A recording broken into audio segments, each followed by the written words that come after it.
Welcome to Whispers of History, where the past comes dressed in soft shadows and slow waves. Perfect for drifting into sleep while learning something quietly astonishing.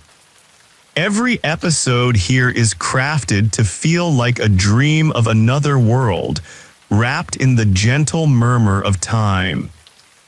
Tonight's journey follows the ancient Polynesian Navigators, the seafarers who once read stars like sheet music and listened to the ocean like a lullaby. Somehow, without GPS or even metal tools, they crossed thousands of miles of open water. The fact that they didn't all just accidentally invent drowning is a testament to their brilliance. You're about to enter that world slowly, calmly, and probably with your pillow as your co-pilot. Before we begin, consider gently tapping like and subscribe. We whisper every week, and your dreams deserve regular storytelling. Leave a comment with your city and local time. It's oddly comforting to know who else is about to fall asleep somewhere in the world with us. Now let's ease into tonight's journey. Let your thoughts slow like a tide going out. You are barefoot. The sand is warm underfoot, not because of any dramatic volcanic activity, but because it's late afternoon on a tropical island. Somewhere in the Pacific, you're not exactly sure which one, it doesn't matter. The palm fronds rustle lazily above and the sky is bruised with the soft colors of a settling sun, apricot, lavender, and that peculiar shade of blue that doesn't have a name but always feels like the end of something gentle. A canoe rests nearby, carved from a tree that once whispered in the wind. Its hull is long, smooth, and confident, like it knows exactly where it's going, even if you don't. There's a woven sail bundled up beside it and a paddle polished by calloused hands and salt air. Someone somewhere is humming. It might be you or the wind, hard to say. The breeze smells like brine and old wood and faintly, mysteriously, of baked breadfruit. You walk slowly along the shore and the water nibbles at your ankles. A small crab sidesteps you with deep offense, as though you've trespassed on his real estate empire. The horizon stretches in every direction, an endless invitation and a quiet threat. You pause and look upward. The stars haven't arrived yet, but you feel them preparing, lining up their notes in a score only some can read. In this world, there are no maps, no lighthouses, only memory, rhythm, and a profound kind of patience. The Polynesian Navigators, wayfinders, memorized thousands of stars, wind directions, and swells. They could feel ocean currents with their elbows. Literally, there are chants for islands never seen and stories passed down only orally, like lullabies for the cosmos. Now tonight, you're a novice aboard their tradition. The sea is both teacher and test.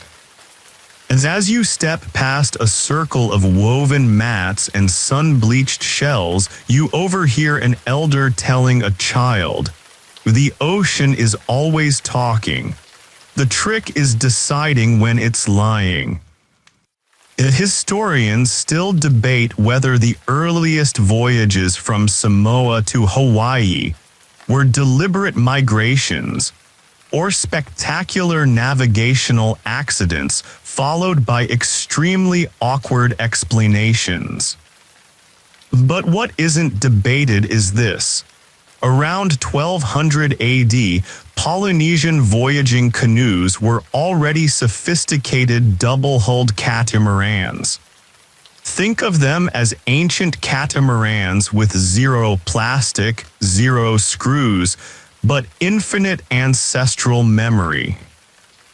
One weird detail, some wayfinders kept a live bird. If they were unsure of land, they'd release the bird, and if it didn't come back, land ho. You pause at the edge of the canoe. Its wood smells warm, its grain almost hums. You probably won't make it through this day, but that's okay. You're here to float with history, not race it. Though the sun yawns and begins to dip, you step aboard. Though the canoe rocks gently under you. Though the waves begin to speak. Though the stars are finally here. You lie back on the woven mat lining the center of the canoe, your head propped against a roll of tapa cloth. Overhead, the sky is an ink-stained map. But instead of lines, you read in sparkles. The Southern Cross tilts into view like a familiar street sign from a different galaxy. The navigator stands near the stern, arms folded, bare feet planted. His name isn't known to history books. That's fine, he didn't read those anyway. But tonight, he'll guide you across an ocean using only starlight, swell direction, bird patterns, and muscle memory so refined it could shame a metronome.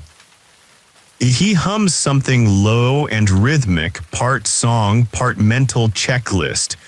You realize that in this tradition, songs aren't for entertainment, they're data storage. A melody might hold the order of stars in the eastern sky.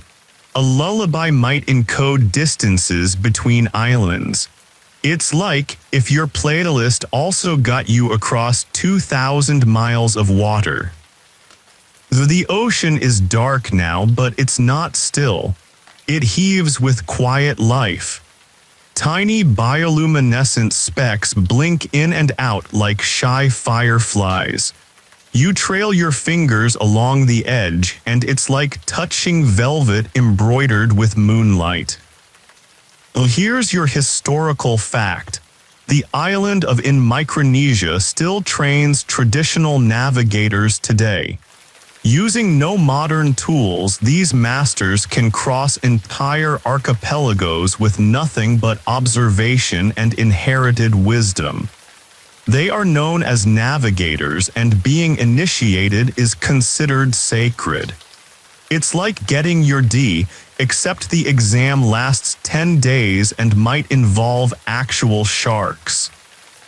It's a strange but true detail.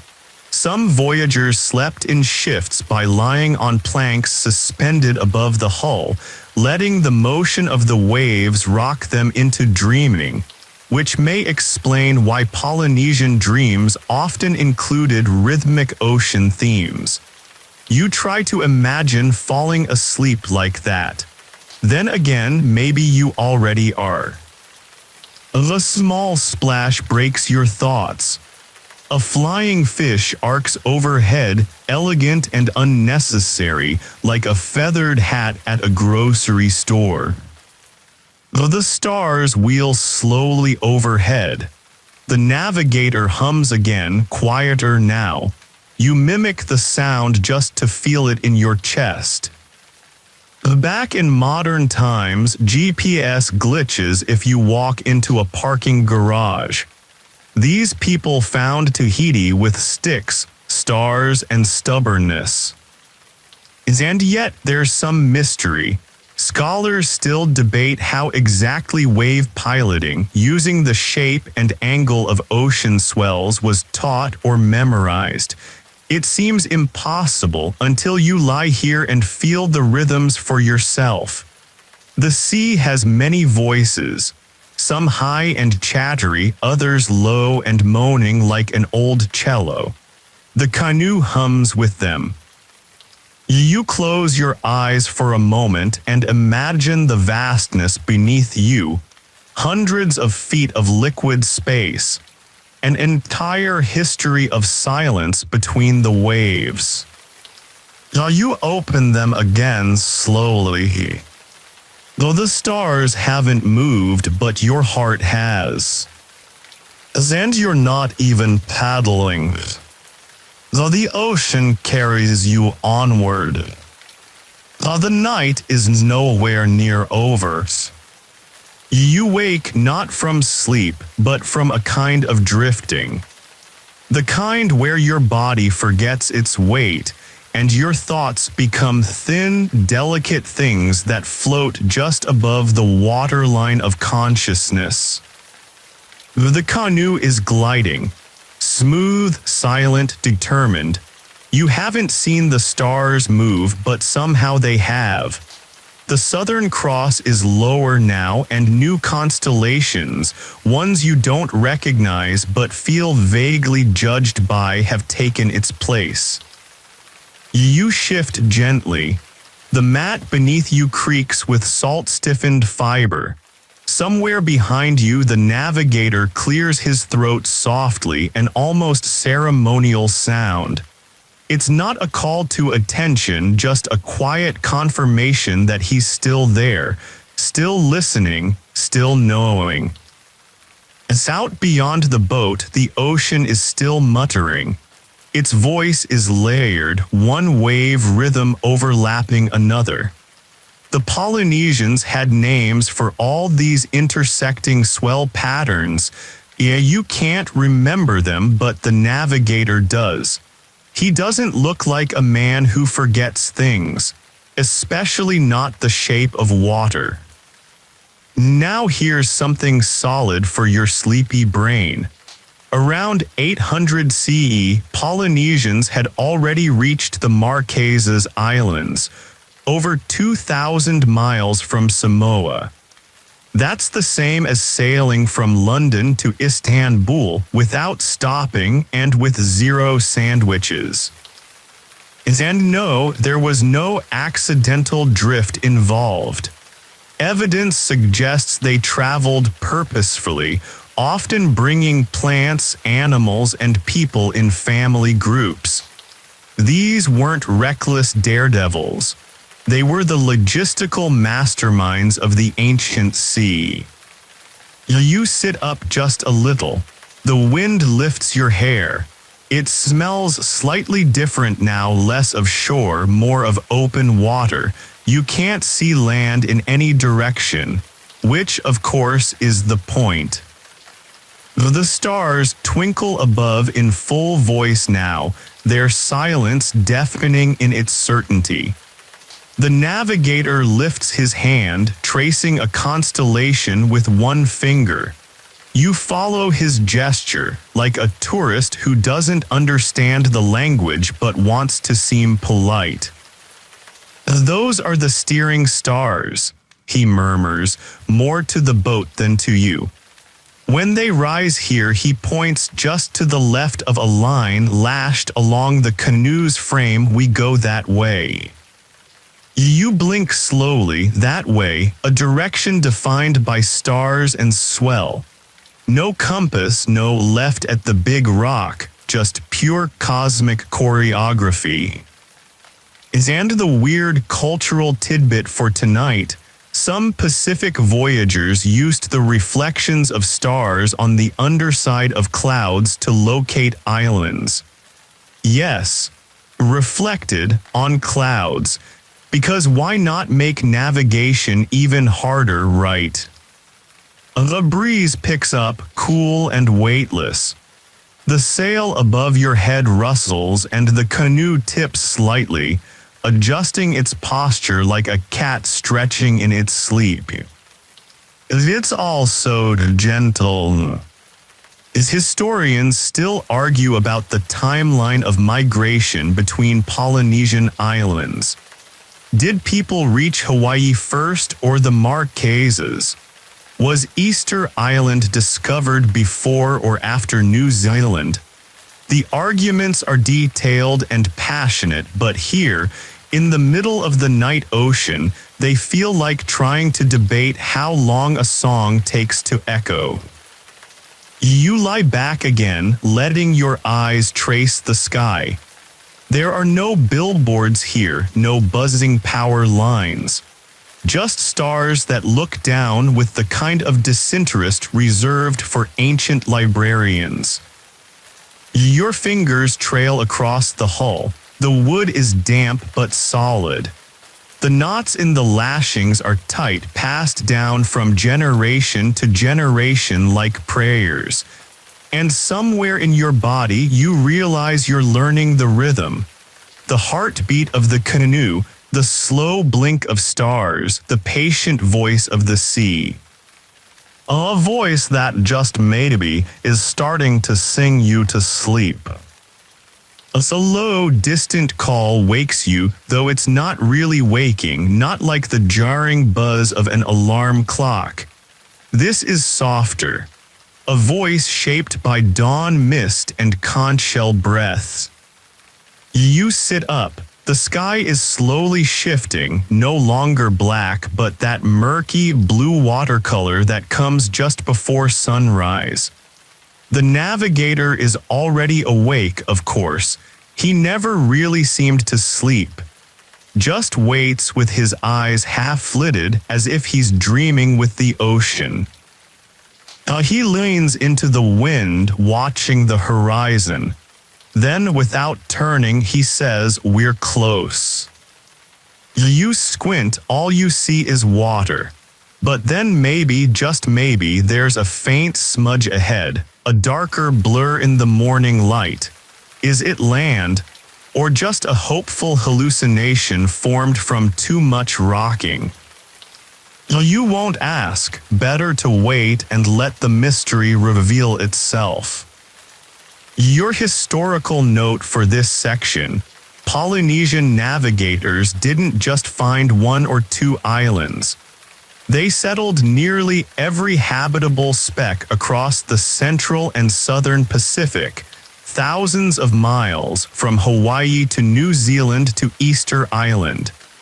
This region, known as the Polynesian Triangle, is one of the most impressive examples of human exploration in the ancient world.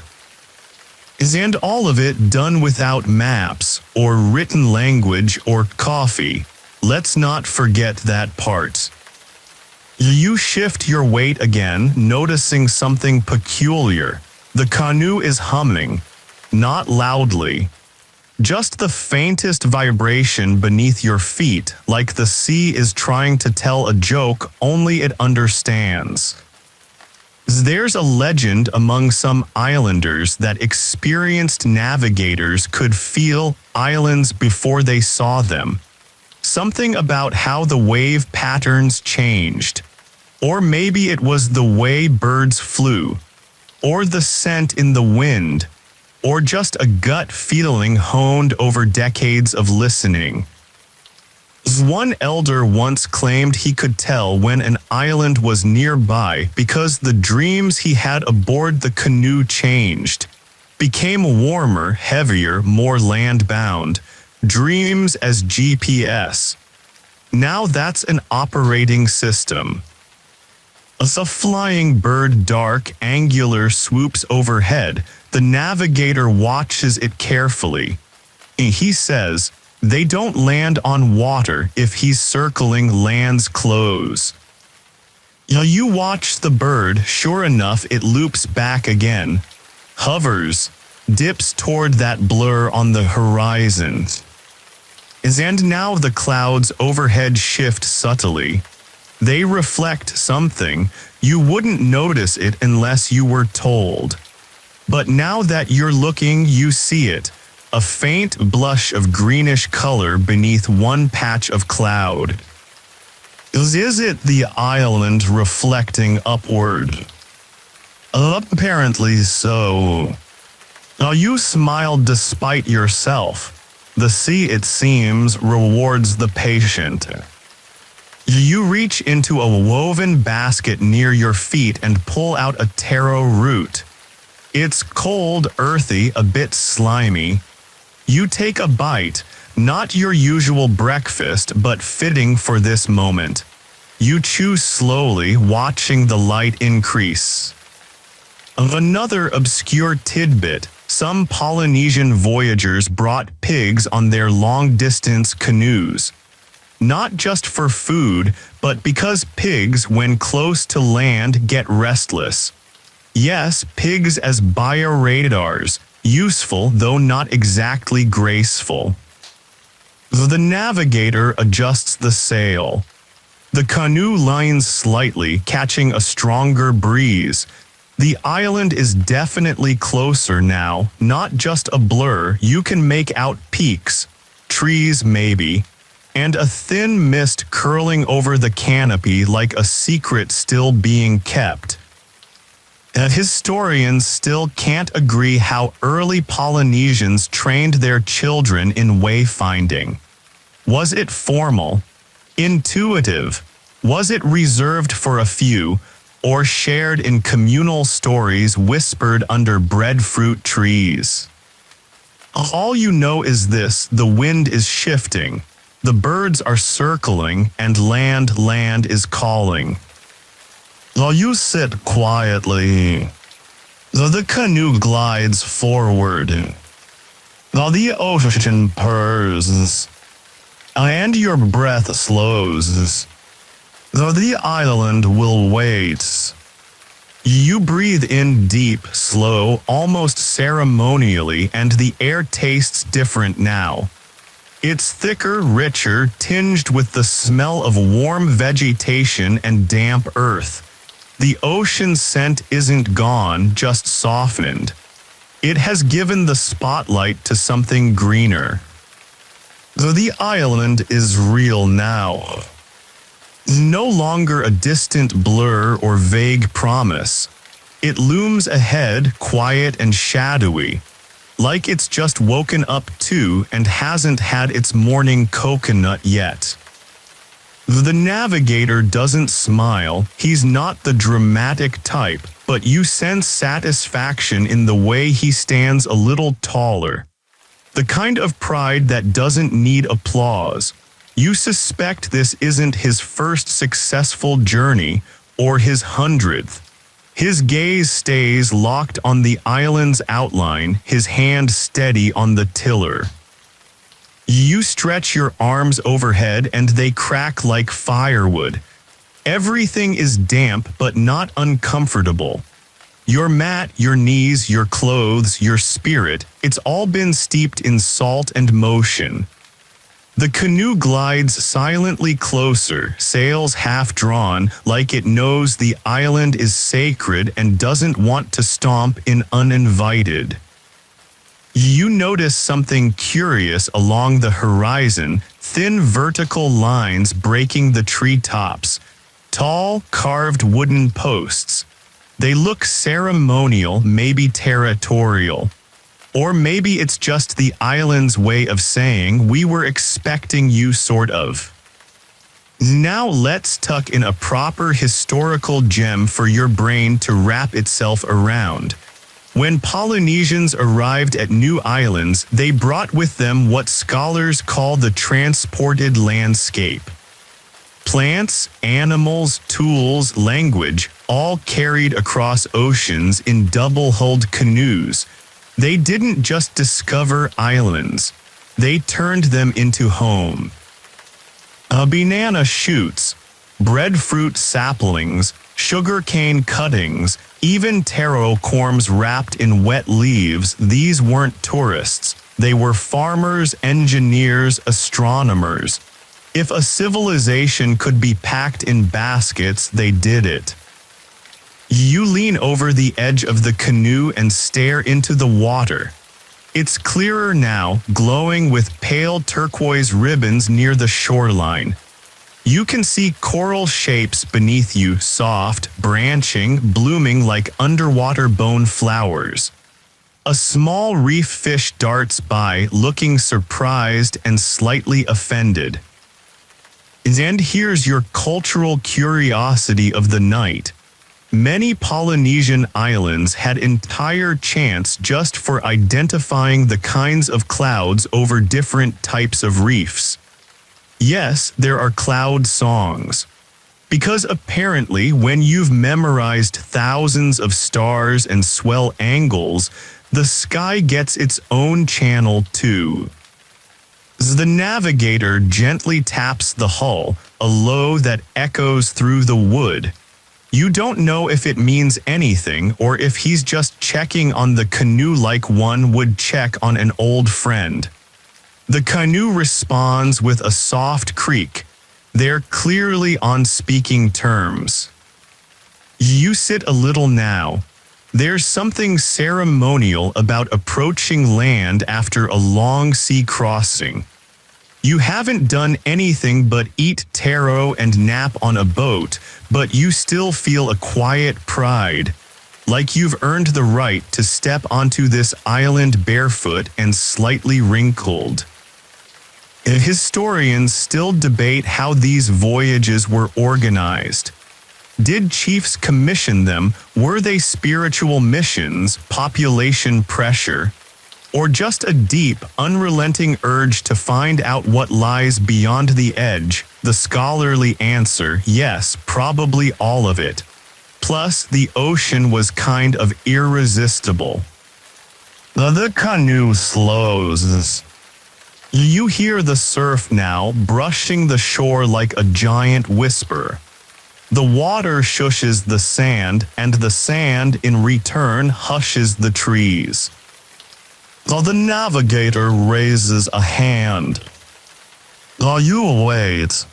The bird cries overhead. The canoe slides forward into the shallows. The navigator nods. Then just like that, you've arrived. Not in a city, not in a harbor, but somewhere older, stranger, and quieter. You step out ankle deep in surf. The sand is cool beneath your toes. Somewhere a fire crackles, drums, maybe, or just your imagination still warmed from the rhythm of the sea. You don't ask questions. You walk forward into the palm-shadowed greens. And the island accepts you. The trees seemed taller once you're among them. They don't tower, they hover, branches bending inward like cupped hands. Their fronds sway with that slow, deliberate rhythm only tropical foliage seems to understand, the kind that says, "We've seen hundreds like you. Walk gently." Our birds rustle above. Their calls echo in soft bursts, quick, amused, fleeting. You can't see them, but they definitely see you. The air is heavy now, fragrant with sap, moss, and a faint sweetness, maybe guava. It's hard to tell. Your senses are overbooked, and the orchestra of this new land plays without a conductor. You follow the navigator, who glides forward without disturbing a single twig. It's frankly rude how quietly he moves. You trip over a root within 4 steps and try to style it into a stretch. He doesn't look back, which is merciful. Now that you're on land, the navigator's pace slows, not out of fatigue but reverence. This place isn't his home, but it's not foreign either. He moves like someone who understands the protocols of ancient places. And then so do you, quiet now, curious, not loud, sleepy, yes, but that's part of the ritual.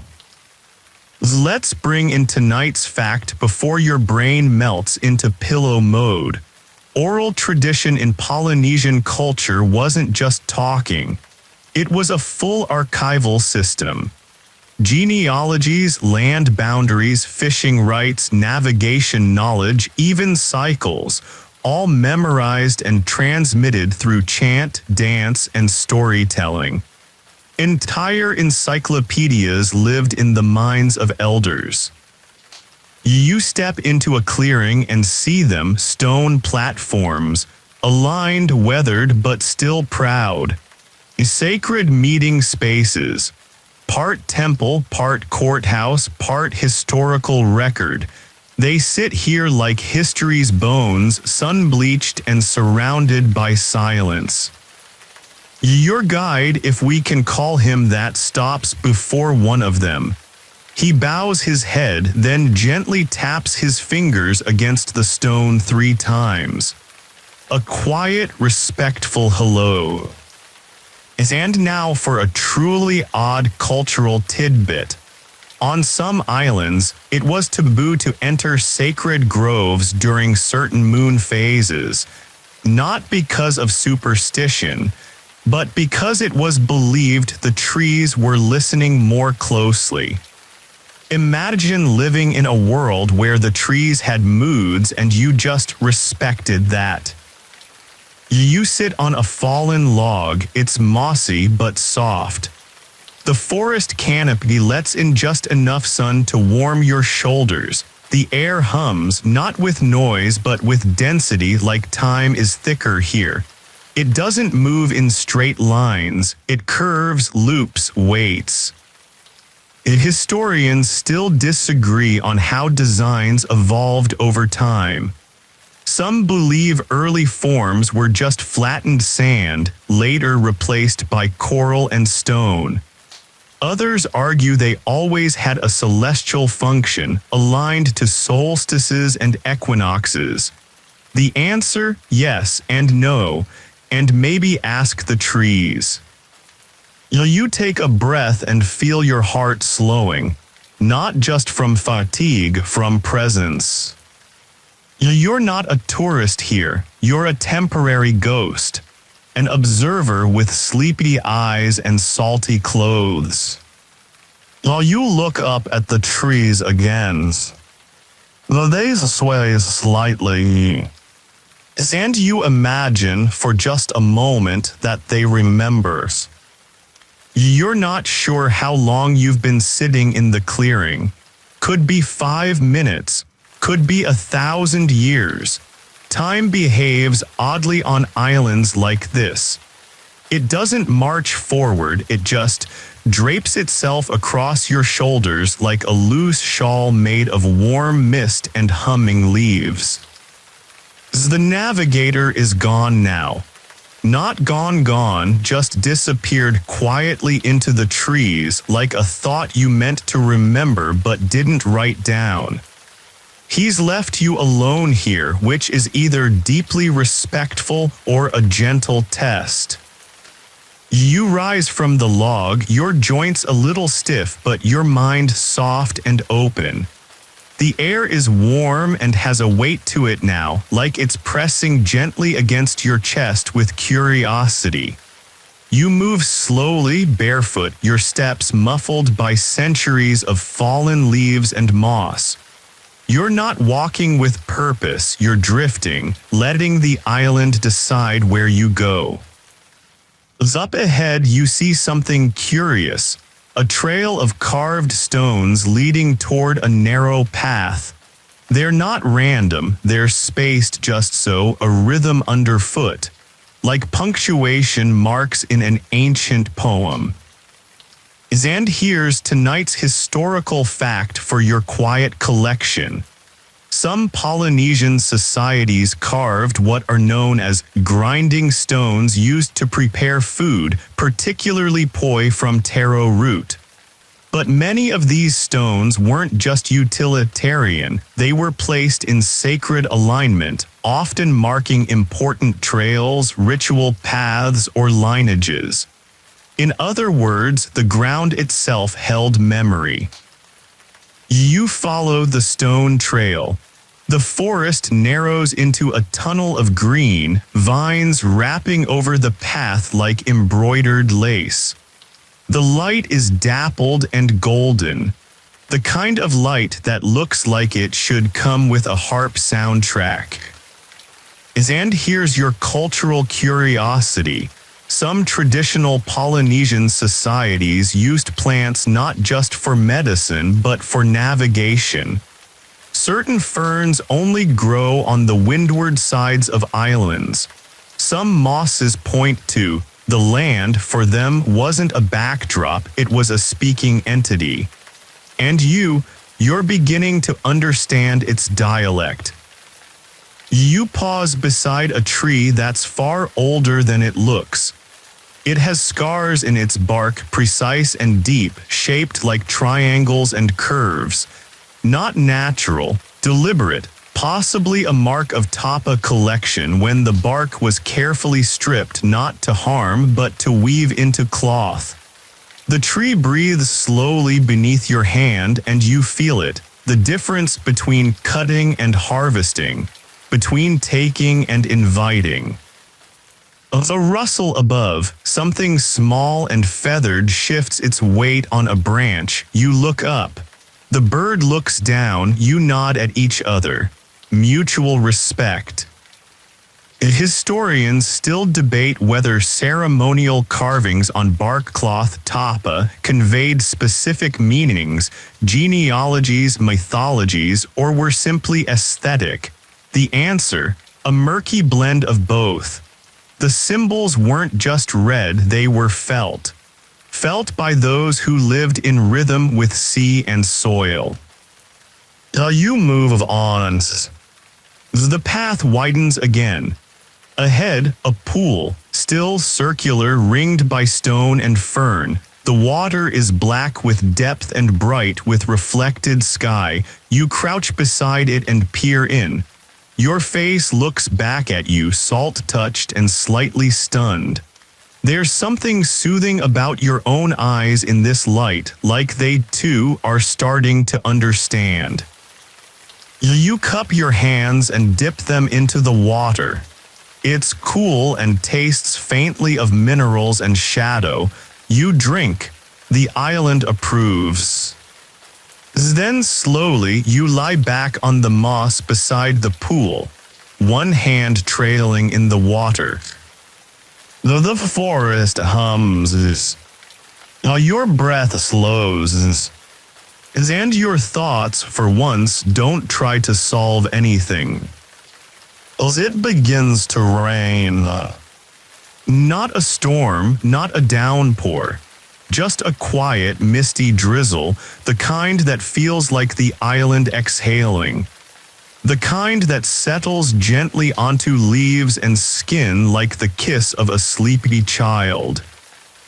You don't move, you lie still, rain dotting your forehead, your cheeks, your lips. It's not cold. It's not wet exactly, it's just present. You close your eyes. Above you, the canopy catches most of the moisture, dripping in slow rhythm from palm to vine to root.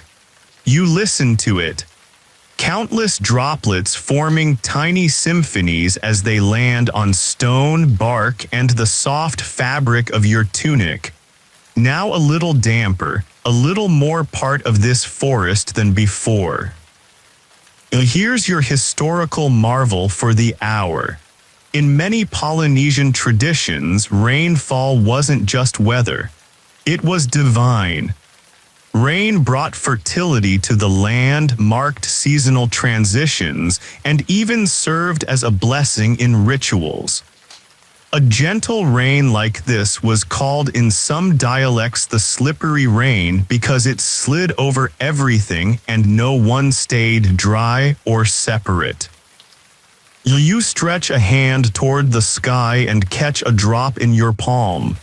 You half expect it to tell you something.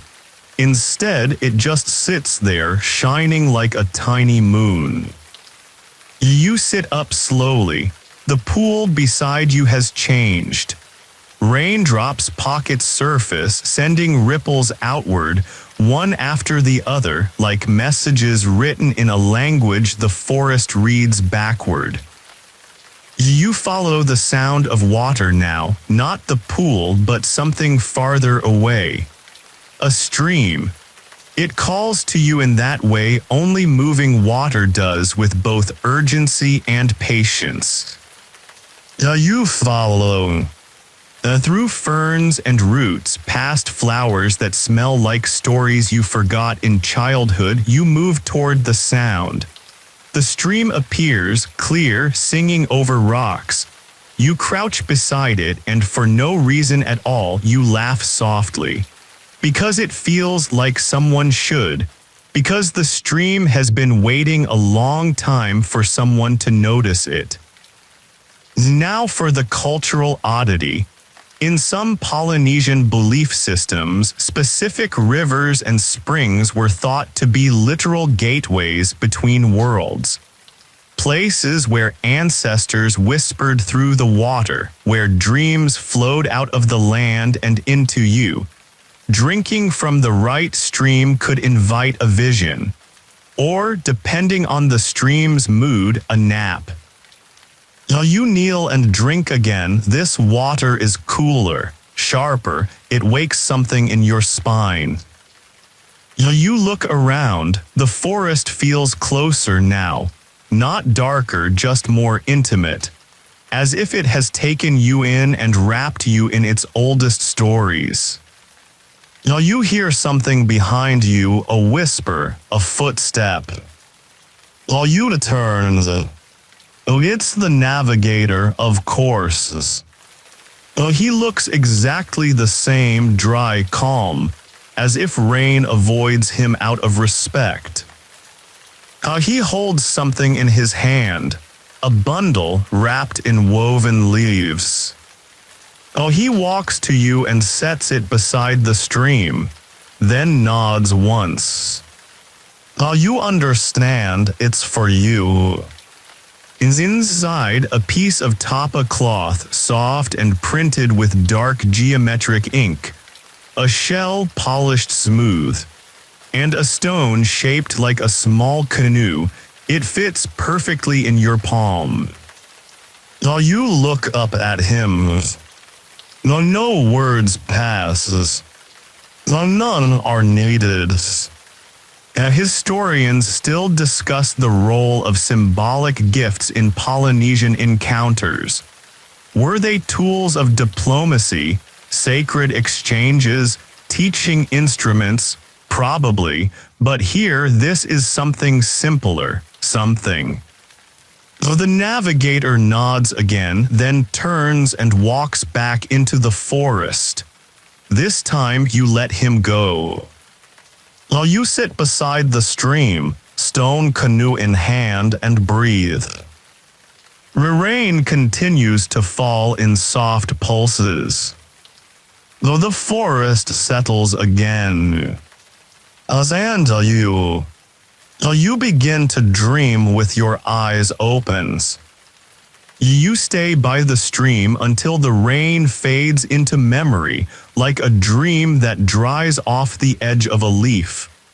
The forest exhales again, this time quieter, satisfied. Its thirst quenched, its whispers softened. You're still holding the small canoe-shaped stone. It has weight, but not heaviness. It feels like a thought you forgot to finish, smooth along the edges, cool in the palm, and oddly comforting. You trace its contours with your thumb and wonder who carved it, and why. Perhaps it was a child's toy, or a symbol of safe passage, or maybe someone just liked boats. Even ancient people had hobbies. Though the tapa cloth is still in your lap, soft and damp from the rain, you unfold it gently.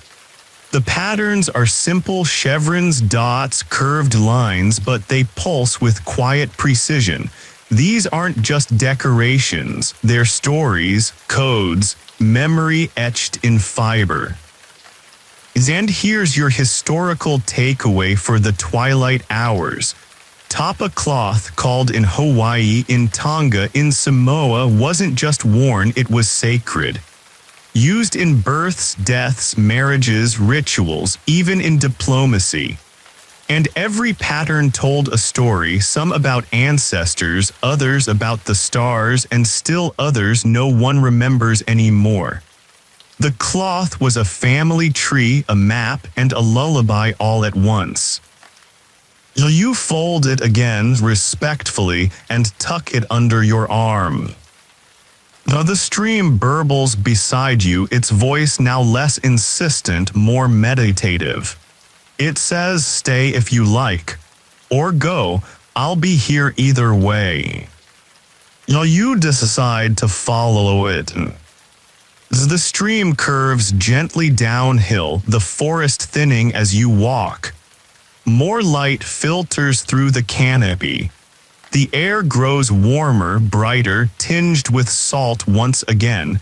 You must be nearing the other side of the island. And here's something oddly specific. On some Polynesian islands, people used vines known as to create elaborate traps for eels in streams. These weren't just practical, they were works of art woven like baskets placed with the patience of saints. Eels, it seems, were both sacred and delicious. You don't see any eels, sacred or otherwise, but the vines here are thick and knotted, twisting like old thoughts, heavy with green wisdom. They hang low, brushing your shoulders as if to say, "Not so fast." The stream finally opens out into a shallow estuary where fresh water kisses the sea. You stop at the edge. The sand here is darker, coarser, glittering with flecks of obsidian and shell.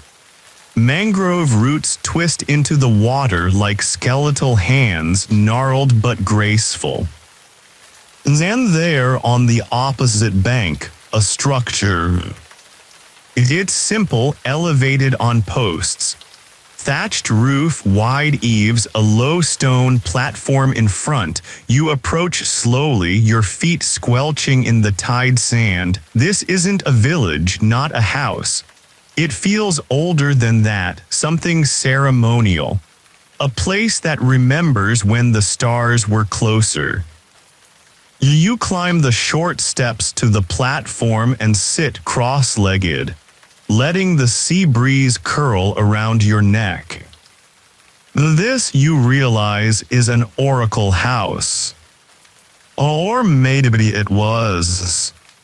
Though the term is modern, really, borrowed from colonizers and anthropologists, but the function is ancient. A place where decisions were made, where chiefs listened to dreams, where people came to feel the shape of the future in the rhythm of waves. Here's your scholarly uncertainty of the night. Historians still debate whether these structures were purely religious or served administrative purposes. In many traditions, the spiritual and political were inseparable. You might offer tarot to the gods and a tax report to the chief, all under the same roof. While you close your eyes, though the sea breathes in and out, and for a moment, so do you. It's late afternoon now. The sky hangs low, bloated with gold and streaked with the sleepy shadows of seabirds circling overhead. The tide has rolled halfway in, licking at the mangrove roots like a cat grooming its toes. You're still on the platform, elbows on knees, watching the water shift colors every few seconds: silver, green, blue-gray. A kaleidoscope with no hurry. From this quiet perch, the world feels balanced. Fragile, yes, but balanced. You imagine what this shoreline looked like 1,000 years ago. And it's surprisingly easy to see: fewer buildings but more meaning, no plastic bottles, just driftwood and memory. You lean back, resting your head on a woven mat someone left long ago. The thatch above you rustles faintly, a sound so gentle it feels like it's been looping for centuries. Time for another gem of old world wonder. In Polynesian societies, it was common for the highest chiefs to claim descent from the gods, not metaphorically, literally. Genealogies were memorized in chants that traced lineage back to divine ancestors. So yes, in some family trees you really could say, my great-great-great-grandfather was the god of breadfruit, and no one would blink. Now you smile faintly. Your own family reunions don't quite compare. The small crab scuttles past the platform, dragging something shiny in its claw, a bead, a shell, a forgotten button from a dream. Now you watch it go.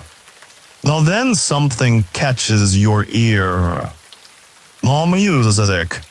Not loud, not modern, just a faint melody on the wind, a chant maybe, a lullaby half swallowed by distance.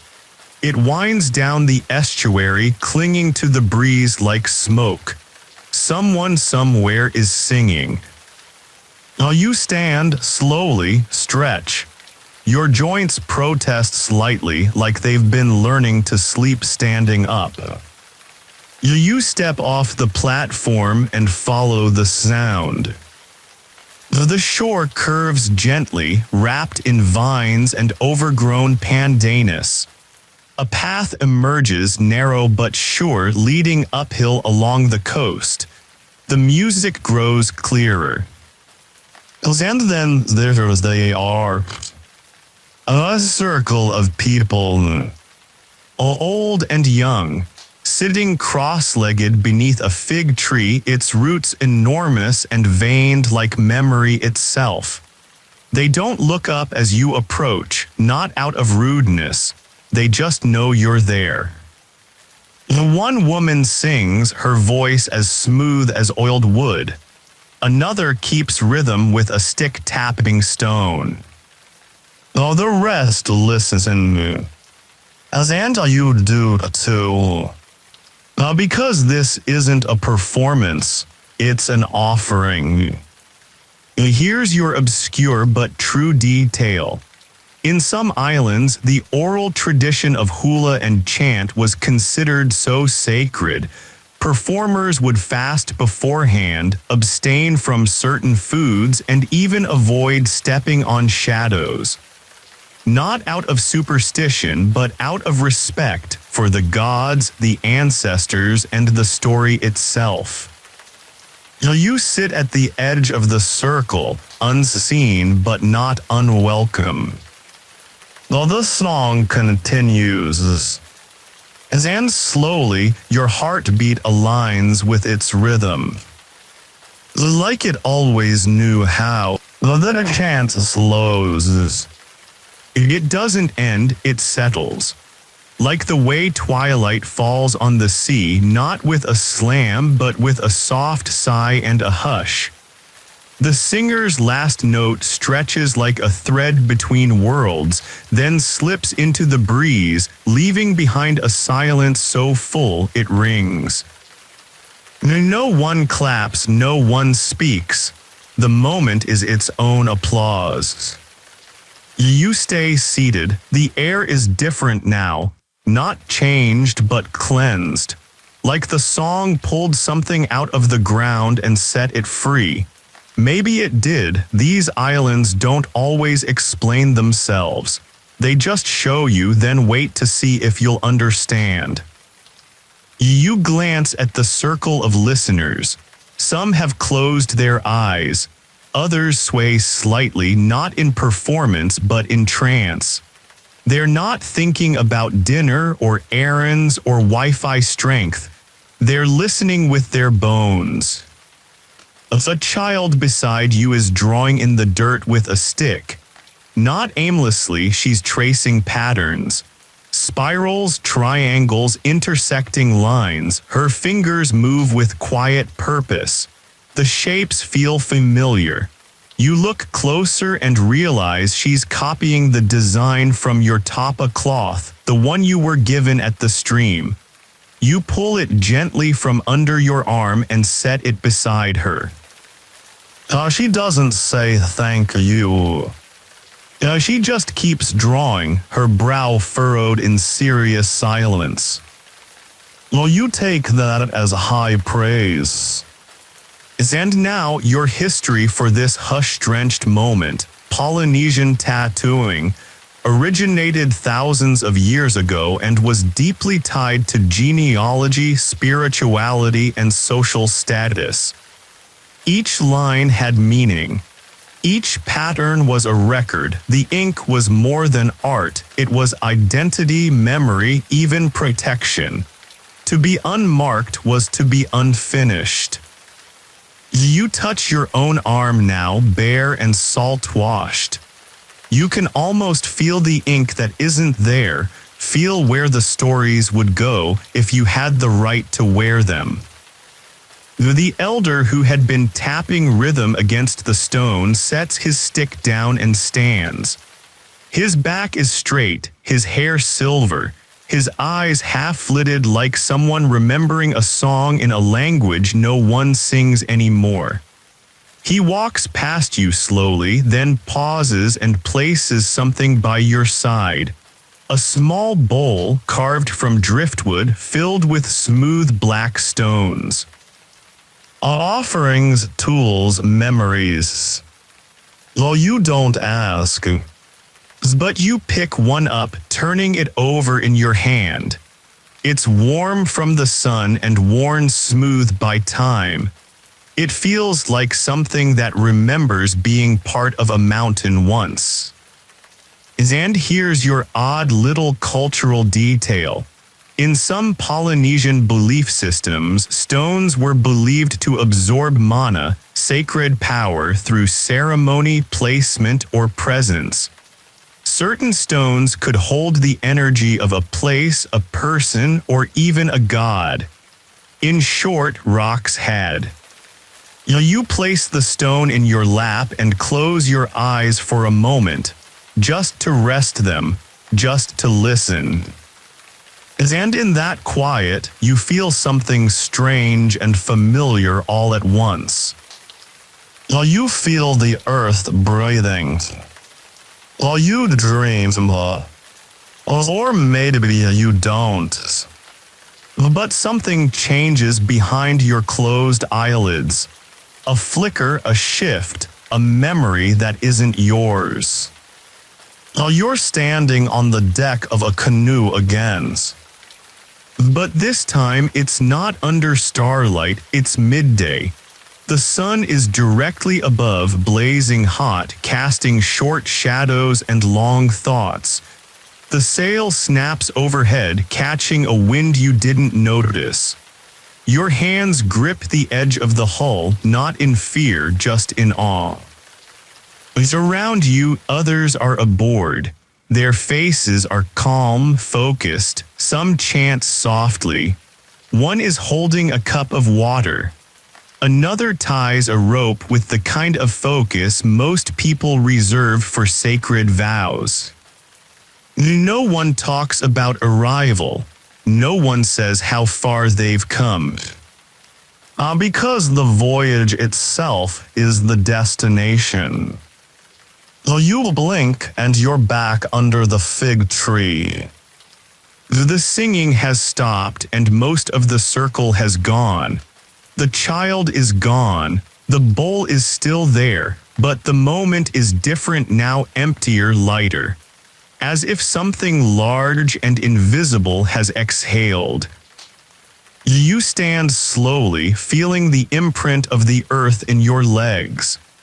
It's hard to explain, but walking feels different now, like you're heavier and lighter at the same time. You look up. The sky is shifting again, coloring itself in streaks of peach, coral, and the soft purple that signals the day's gentle curtain call. The sun prepares to vanish with grace, not speed. It's time to return. But not the way you came. The forest path is gone now, swallowed by undergrowth and distance. The estuary hums behind you, but you don't turn back. Instead, you follow the coastline, where the tide has pulled out to reveal a thin strip of walkable sand. You move slowly, letting the sea kiss your toes with every other step. And here's your historical gem for dusk. The concept of time in Polynesian cultures wasn't linear. It flowed like water, cyclical, returning. Events echoed, ancestors lived on in names and chants, and stories weren't locked in the past. They were revisited like well-loved islands on a journey. You like that idea?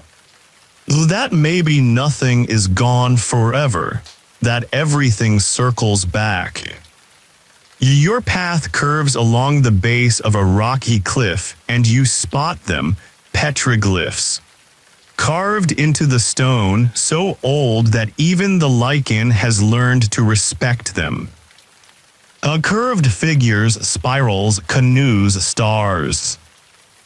You run your fingers along them gently. Who carved these and why?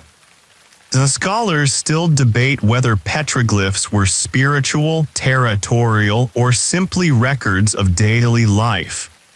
Maybe they were all of that, maybe none. Maybe they were just what someone needed to say, etched into stone so the ocean wouldn't forget. A crab skitters across your foot.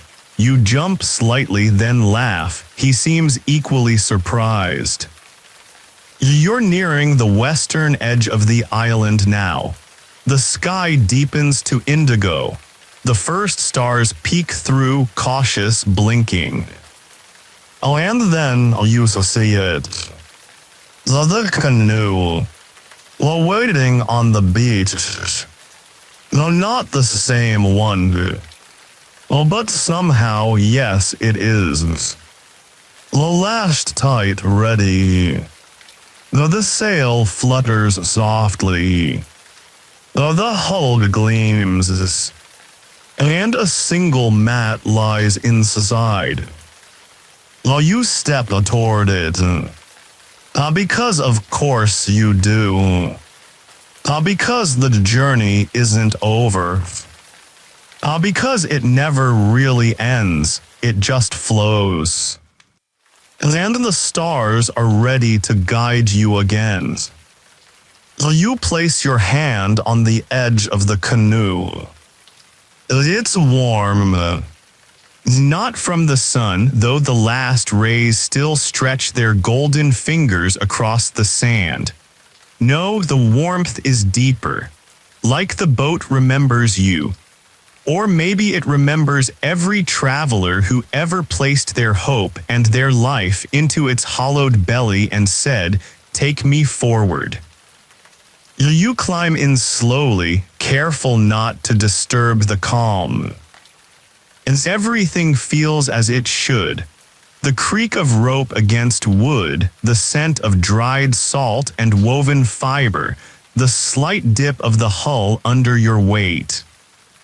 The mat is dry, soft, freshly laid.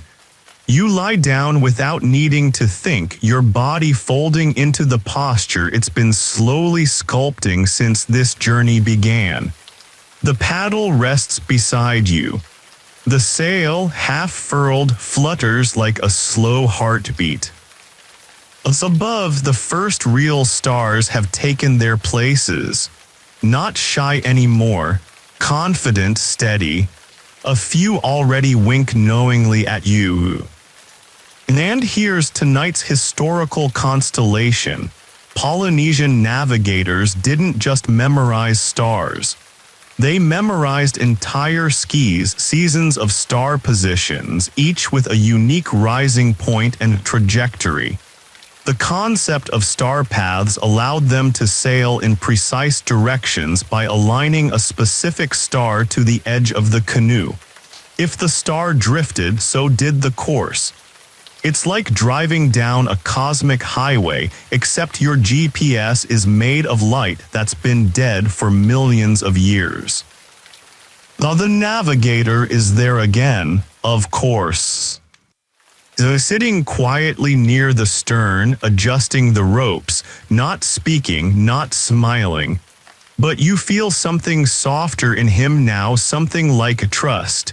He looks up, meets your gaze briefly, and nods once. That's all. It's always just enough. He lifts the sail just a little. The wind catches it like a secret whispered into a sleeping room. And the canoe moves. Slowly, then with purpose. You're leaving the island. And you're not sad. Though the sea accepts your return like an old friend who never asked why you left in the first place. Though the stars rise higher, the ocean deepens in color, becoming a velvet sheet stretched across eternity. And here's your strange but true tidbit.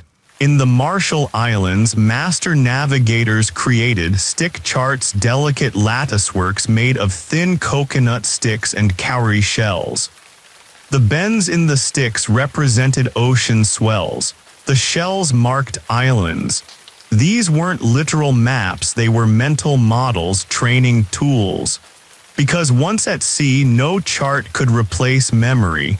The ocean didn't care if you brought notes.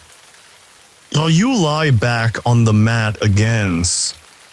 Though the wind brushes your face like a soft hand.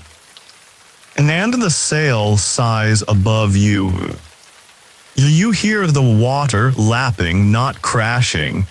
Each sound precise. Each ripple a syllable in a language you're beginning to understand. Historians still debate when exactly the navigational knowledge began to fade. Was it colonization, missionary pressure, the introduction of Western tools, or simply time and erosion, the way all living things forget if they aren't sung? You close your eyes and listen. The navigator begins to hum. A new chant. Lower, slower. Not a song of departure. A song of continuation. You drift. Not just the canoe, you. Thoughts unspool like loose thread. Your limbs grow heavy as if weighed down by stories. And sleep. It hovers just outside your awareness, not intruding, not insisting, just available. The canoe rocks in that hypnotic rhythm only oceans can provide. The kind that has rocked empires, dreams, and coconut trees to sleep since before calendars were a thing. Though the stars above are sharp now, unblinking, bold, one in particular, the bright one off the bow, stays fixed. That's your steering star tonight. You don't know its name, but your body does. It relaxes in its presence. Here's your historical anchor for this section. The star Sirius, called in Hawaiian tradition, was one of the most important navigational stars in the Pacific. When it rose, it marked certain seasons and sailing routes. And when it set, that meant storms or endings. Either way, it was respected. It was a cosmic calendar glowing with authority. While the navigator shifts slightly, still humming, still watching the sea. Oh, his chant isn't loud. It's like breath wrapped in melody. You try to follow it, not with your voice but with your bones. The canoe sways. You start to sense patterns, waves from one direction, another set from a different angle. You realize the canoe isn't just floating, it's riding the layers. Beneath the surface, swells cross each other like silent roads. The navigator feels them with his legs, his hips, his hands against the side of the boat. Now this is wave piloting. And here's your curious cultural morsel. To learn wave piloting, some students were placed in the dark hull of a canoe and blindfolded. Their job was to memorize the feel of wave patterns across hours, days. No stars, no horizon, just motion and muscle. It was a kind of underwater listening, a symphony conducted by the moon. Now you lie still and try it yourself. Eyes closed, a breath quiet. I feel the roll, the lift, the diagonal tug, the momentary stillness. You're not thinking anymore. You're remembering something you never knew you forgot. Historians still scratch their heads at how much knowledge was stored in the human body. No books, no screens, just song, repetition, and the ability to let your body become part of the vessel. Well, the stars shift again. Your steering star leans closer to the horizon. You're making progress. The navigator lays down his paddle, not because he's done, but because the ocean is steering now. You turn your face to the wind. It smells the same. But it also smells like somewhere new. The canoe sails on. Your breath slows, and the sea keeps whispering. This sea has a secret rhythm. Not the big, obvious kind, not the crashing or roaring or dramatic wave spray kind. No, this rhythm is quieter. You don't notice it at first. It's tucked inside the silence, nestled between heartbeats and tucked under the hush of wind brushing the sailcloth. But you begin to feel it now. A pattern of pulses. It's a kind of oceanic lullaby written in motion and memories. The canoe rocks, but not randomly. There's intention in its sway. The navigator sits still, hands on his knees, eyes half closed. He looks like he's meditating, but you know better now. He's reading the sea, reading it the way others might read an old book by candlelight, slowly, reverently, with long pauses to consider a particularly well-shaped wave. You turn your face upward. The stars wheel above you, an ancient carousel spinning across a dome of midnight velvet. A streak crosses the sky, a meteor, just a whisper of light that's been racing for thousands of years, only to flash for a second and vanish again. Here's your history for the star-soaked night. Many Polynesian cultures used a star compass, an invisible map in the mind, divided into houses where stars rose and set. These houses weren't just coordinates, they were directional instructions encoded into stories, chants, and lived experience. A navigator would memorize hundreds of stars and their rising setting points, using them like lighthouses made of memory. And yet, here's your cultural mystery. Even today, scholars can't fully agree how some of these navigators kept such vast information in their heads. Mnemonics, yes. Songs, yes. But the sheer volume suggests a kind of neural specialization. Brain scans of modern-day wayfinders show increased development in spatial and visual memory regions. evidence that thousands of years of seafaring quite literally shaped minds. You're not quite at that level, but lying here in this canoe, something in your body begins to soften into understanding. Your arms relax, your feet press gently into the deck. You feel aligned. The water glows faintly now, bioluminescence, just a whisper of blue sparks blooming around the hull as it cuts through the dark. You dip your fingers into the water and feel the tiny creatures react, glowing briefly, then disappearing. And now your obscure detail. In parts of the Pacific, glowing plankton were considered blessings, little firelights from ocean gods. Their presence near a canoe at night was interpreted as a sign of safe passage, or at the very least, a gentle nod of approval. You smile softly. It does feel like a blessing. The canoe glides forward and the soundscape is pure tranquility. Wind, water, sail, breaths. Historians still argue about the sequence of Pacific settlement. Was it west to east, or did voyages also return in the opposite direction? Some evidence suggests bidirectional travel, implying that these were not just explorers but networkers. Colonizers, yes, but also connectors. Though the stars continue their slow arc.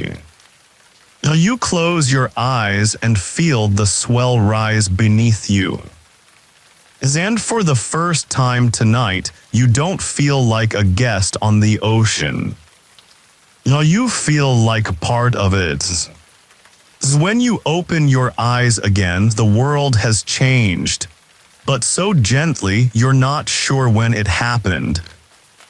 The stars are still there, of course, but there's a faint blush on the horizon, not enough to call it dawn, just a whisper of tomorrow bleeding into the edge of tonight. You sit up slowly, bones a little stiff, heart a little slower. The air is cooler now, crisper, but not cold. The kind of temperature that hints at change without announcing it. The navigator remains seated, but his eyes are open now, locked on the horizon where light and dark hold hands in stillness.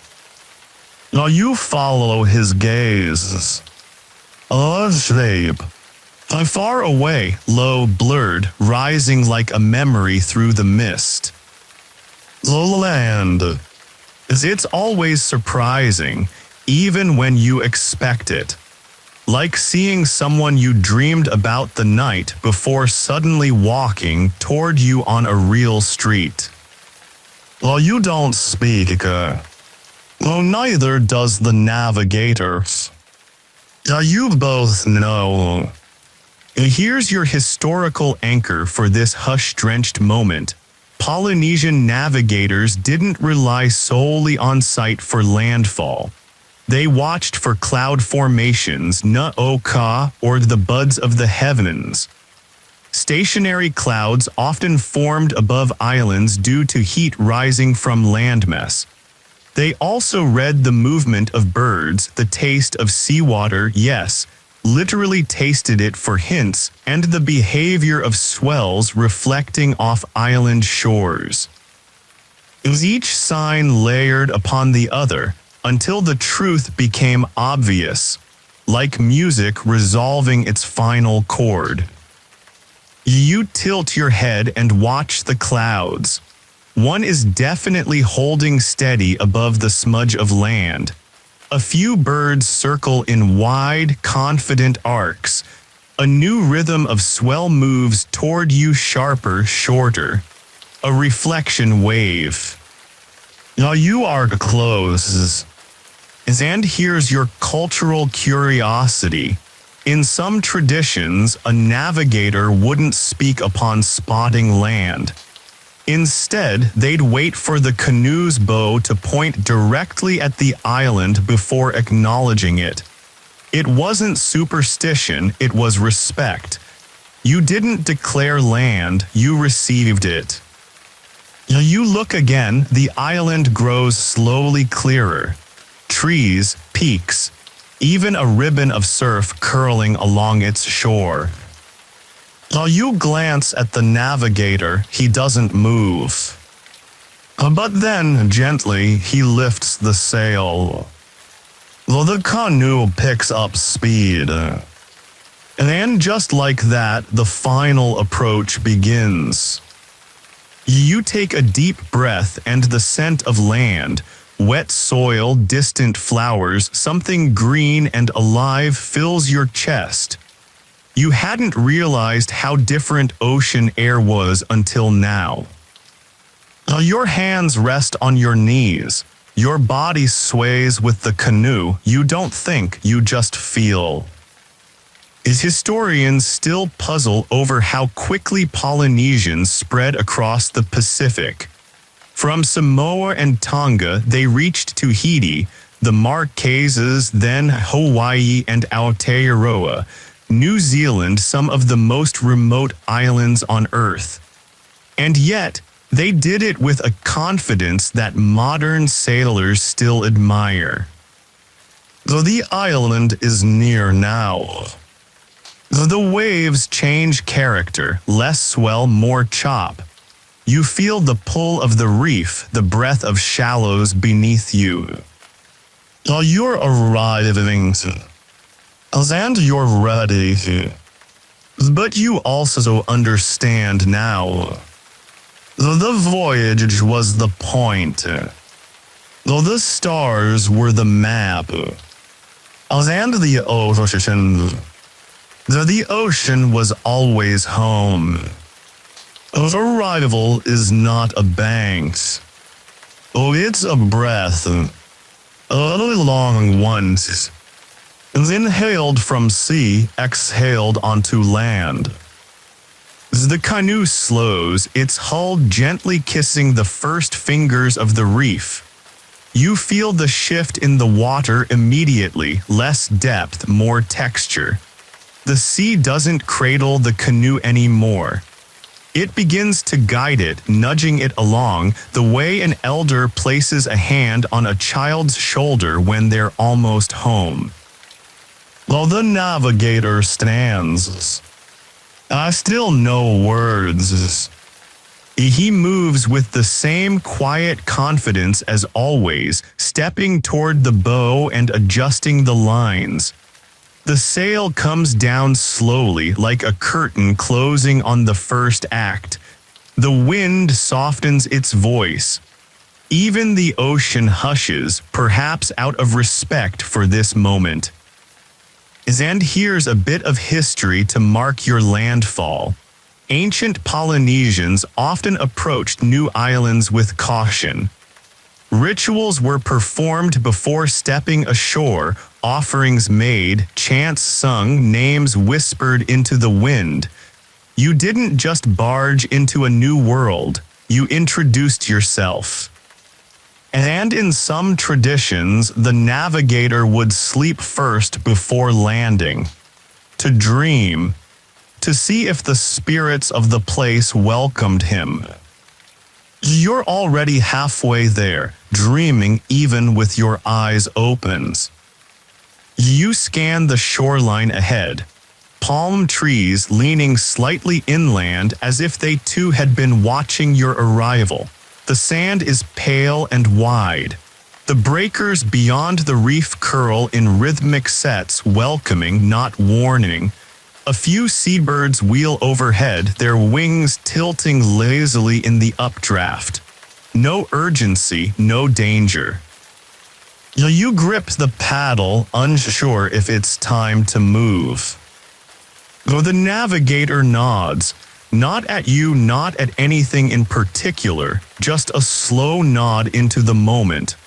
A nod that says, yes, this is the place. And so you dip the paddle in. One stroke, then another. The canoe glides forward across the reef flat. Water now only waist deep, clearer than glass, scattered with coral heads like knuckled hands resting under the surface. And now here's your odd but true detail. In parts of Polynesia, coral formations near shorelines were mapped not just visually but orally. Each outcropping had a name, a story, sometimes even a spirit. Navigators memorized the reef's shape like one might memorize a song, because it could mean the difference between safe passage and a shattered hull. Now you see some of those coral heads now, ancient and indifferent to your presence. Still, your canoe glides smoothly between them, as if the water knows exactly how to carry you. You finally reach the shallows where the canoe grounds gently on soft sand. No jolt, no thud, just stillness. You step out, feet sinking into the wet earth. The warmth of the sand surprises you, soft, grainy, sun-kissed despite the hour. You stand there, the canoe behind you, the island in front of you, and for a long moment, you do nothing. Because this part matters. You arrived, and you did it the old way.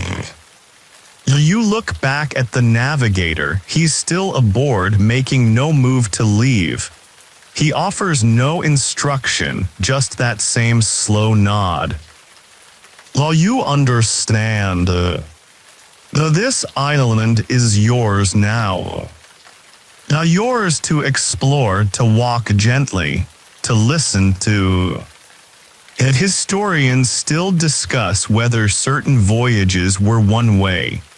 Did entire families leave behind their homes forever? Or was it always meant to be a cycle, a return, a pulse across the sea? Maybe the answer depends on the island. Or the traveler. You take one step forward. The forest waits. The sand gives way to grass. Not the manicured kind that lines soccer fields and suburban lawns. This is the real stuff, broad-leafed, wind-bent, and full of secrets.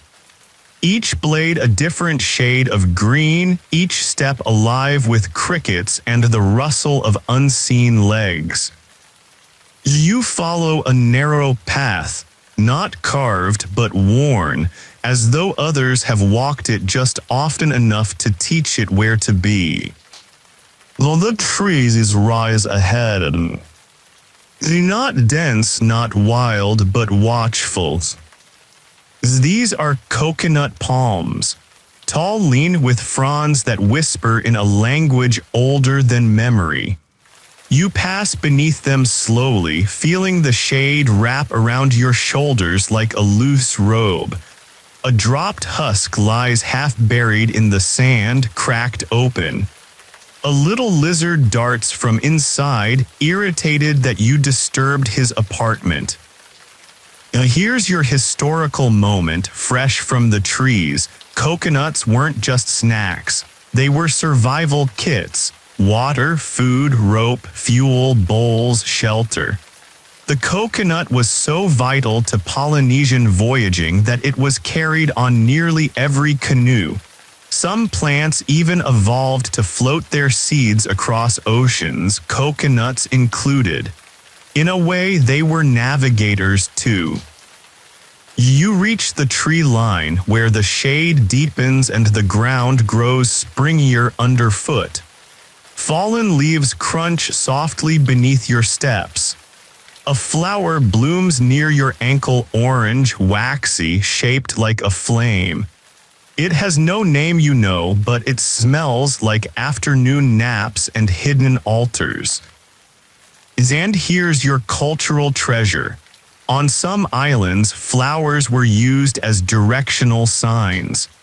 A certain bloom might only appear on the north side of a clearing or open at specific times of day. Wayfinding wasn't limited to the sea.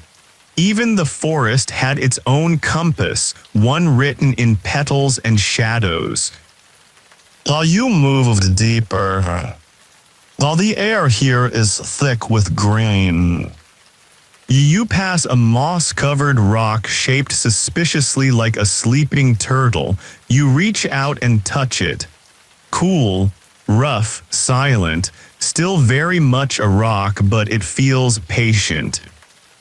Historians still aren't sure how old some of these forest trails are. Oral traditions describe them as always there. Archaeologists find layered soil pressed tight from centuries of footsteps. Some trails don't go anywhere anymore. Their destinations lost to time. But the paths remain because the earth remembers. You follow the curve of the trail as it dips gently downward, revealing a clearing. And in its center, a raised stone platform. Not large, but deliberate. The smooth stones stacked in tiers, overgrown with moss, framed by tree roots that seem to hold it in place. Now this is a sacred place, a place for stories, a ceremony, maybe even sleep. You step forward, then pause. While the silence deepens, while the trees hush their leaves, even the birds stop to listen. You sit at the edge of the platform.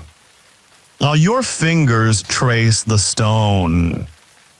You don't know the chant that was sung here. But somehow you remember its rhythm. And tonight that's enough. The stone is cold beneath your fingertips. Not unfriendly, just grounded, solid in a way you haven't felt in days, or has it been weeks? Time out here stretches like a hammock, long, slow, gently swaying between where you were and where you are. You lean back against the space, legs stretched out, palms pressed to the ancient stones behind you. The moss is damp. The light is golden, and it filters through the canopy in beams so soft they almost seem alive, like columns of breath exhaled from the lungs of the trees. You take a deep breath in. The scent is complex: earth and ash, salt and flour, something fermented and sweet. Life is thick here. It doesn't just pass through, it stays. You close your eyes, letting the quiet settle around you like warm water. And here's something for your sleepy historian's journal. Across Polynesia were not uniform. Some were vast temple complexes, home to priests and chiefs. Others were modest, meant for family gatherings or seasonal rituals. But almost all shared one thing: orientation.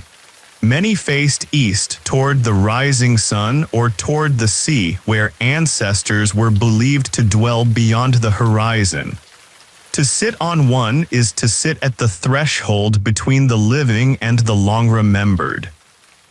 You feel that threshold now. Not spooky. Not sacred in a stiff, do not touch kind of way. But intimate. Like you've stepped into the living room of a house built before memory. You pick up a small stone near your foot, round, smooth, the size of your palm. Someone placed it here long ago, or maybe yesterday. These things tend not to announce themselves. You turn it over in your hand. There's a faint marking on one side, not writing, a symbol maybe, or just the way the stone was shaped by water and time. It feels right to keep it, so you do. And here's your obscure cultural tidbit. In some island communities, stones were used to mark seats, specific places reserved for chiefs, storytellers, or spirits. Some even had names, genealogies of their own. The stones remembered who sat on them. You glance around. A few larger ones form a rough circle just beyond the platform. The seats, perhaps, the council, or maybe just a group of friends who shared the same sunset centuries ago. You stretch out on the warm stone. The canopy sways gently overhead. A gecko clings to a branch above, eyes blinking slowly, tail curling like punctuation. The wind carries a sound, low and melodic. It's a drum. You don't know where it's coming from. You don't need to. The sound is soft, steady, like a heartbeat played with care. Each beat echoes slightly off the stone, creating a rhythm that feels half remembered and fully felt. Historians still debate the exact origin of the Polynesian drum rhythms, how they evolved, whether certain beats were regional dialects or spiritual codes. But the consensus, there wasn't just an instrument, it was a voice, a pulse. Sometimes used in ceremonies so long they blurred day and night. You listen, not just with ears, but with ribs, with skin, with breath. The drum beat isn't calling you.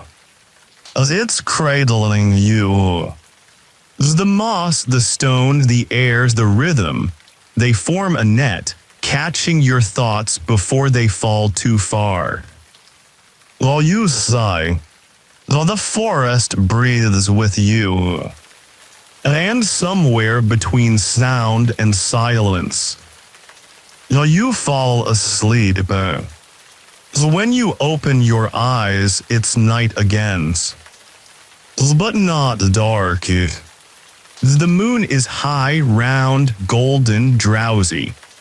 It hangs over the treetops like a quiet observer, spilling silver across the leaves, across your face, across the stones where you lay. The shadows are long but gentle. Even the darkness here is soft. You sit up slowly, unsure how long you've been asleep. A few crickets chirp nearby. Somewhere deeper in the forest, a bird lets out a single high note, then falls quiet again. The drum is gone, or maybe it was never really there. You look at your hands, they still hold the stone. You rise. Not because you have to, but because you're ready. The trail is still there, faint but familiar now. Your feet know the way. The forest parts for you not out of fear but familiarity. And now a bit of celestial wonder. Polynesian navigators didn't only read the stars above. They read reflections on the ocean's surface, sometimes at dawn, sometimes at night. When the sea was calm enough, stars mirrored on the water gave clues to position and angle, like a map doubled in silence. It was said that a skilled navigator could tell how far they'd drifted just by the placement of a single reflection. You step back into the open, into moonlight. The clearing where your canoe rests glows pale and calm. The tide has come in again. The sea is still awake. The canoe waits. Oh, but it's not just sitting. Oh, it's ready. Now you walk to it slowly. The sail flutters once, then stills. You place the stone beside the paddle, an offering perhaps, a keepsake, a thank you. And now your strange little cultural gem for tonight. Before long voyages, some Polynesian sailors would offer small tokens to their canoes, songs, leaves, stones, whispered words. Not for luck, for relationship. The canoe was not a tool. It was a companion, a partner in discovery. While you step inside, the wood creaks softly underfoot, like it remembers your weight. You sit down and the wind stirs gently like a sigh. And suddenly you know exactly what this is. This isn't the end of the journey.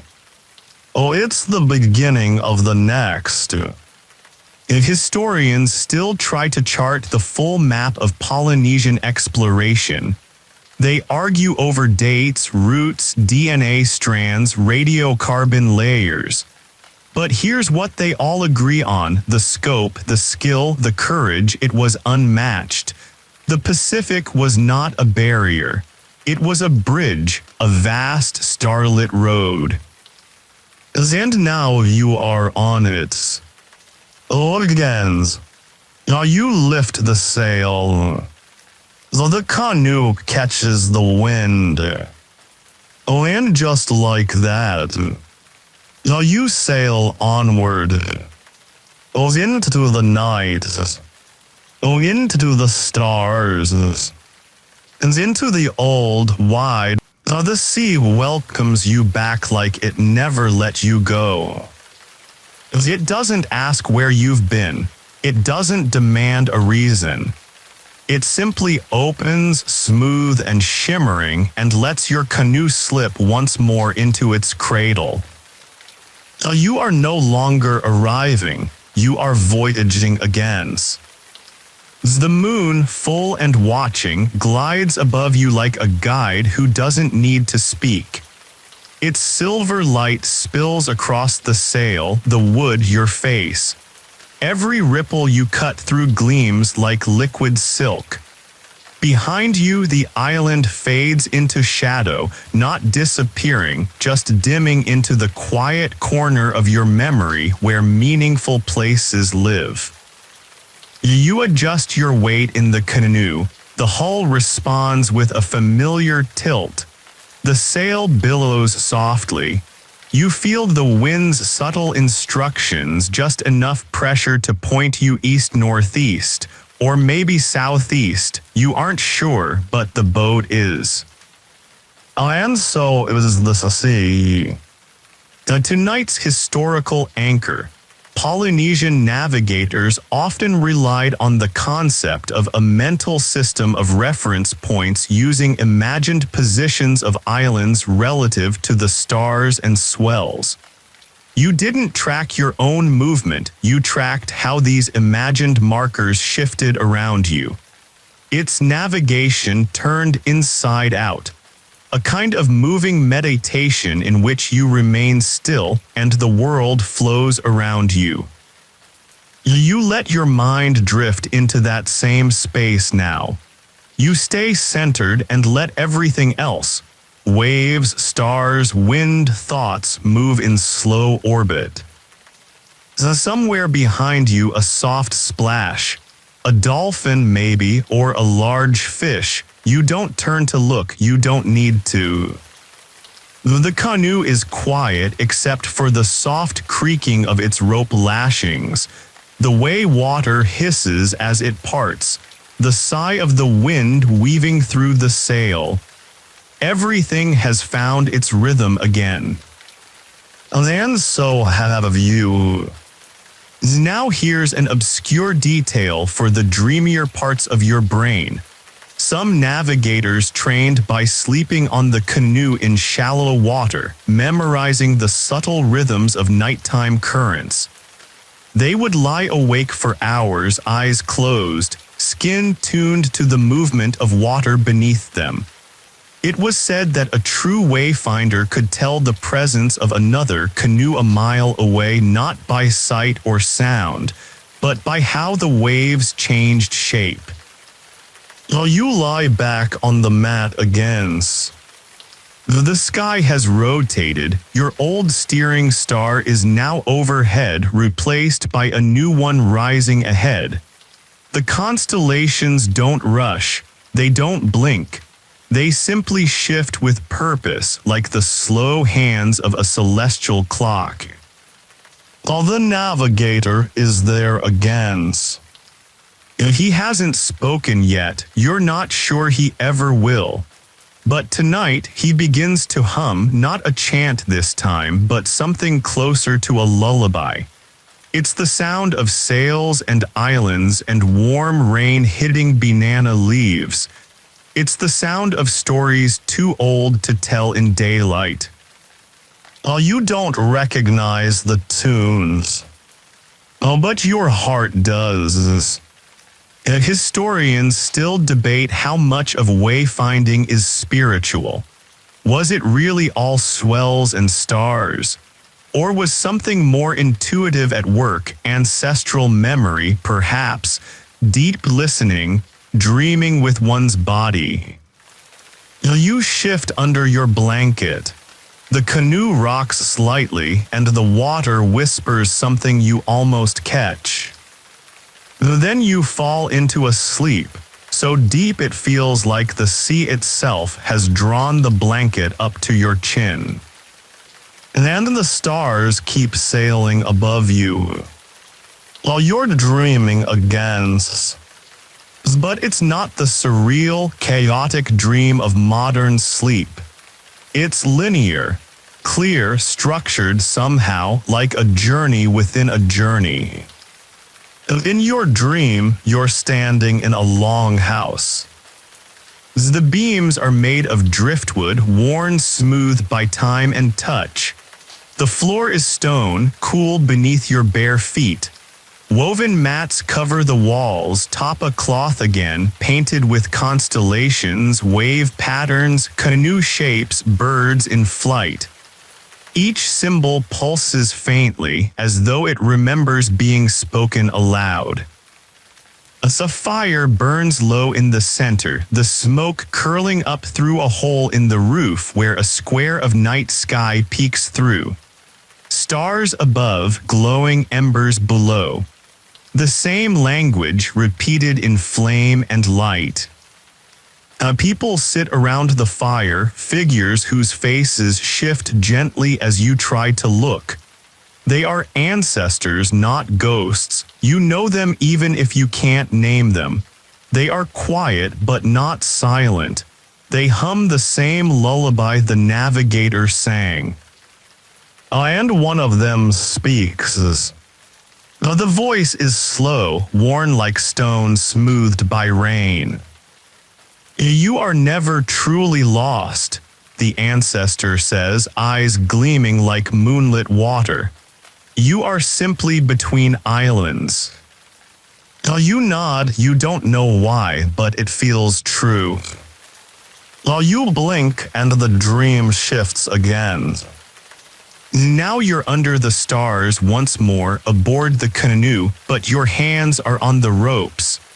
The navigator is gone, or maybe he was never separate. Maybe he's a part of you now. You adjust the sail, you read the swells. You're not following the stars. You're dancing with them. You wake slowly with the rocking of the canoe, just as dawn begins to brush the sky with the faintest blush of color.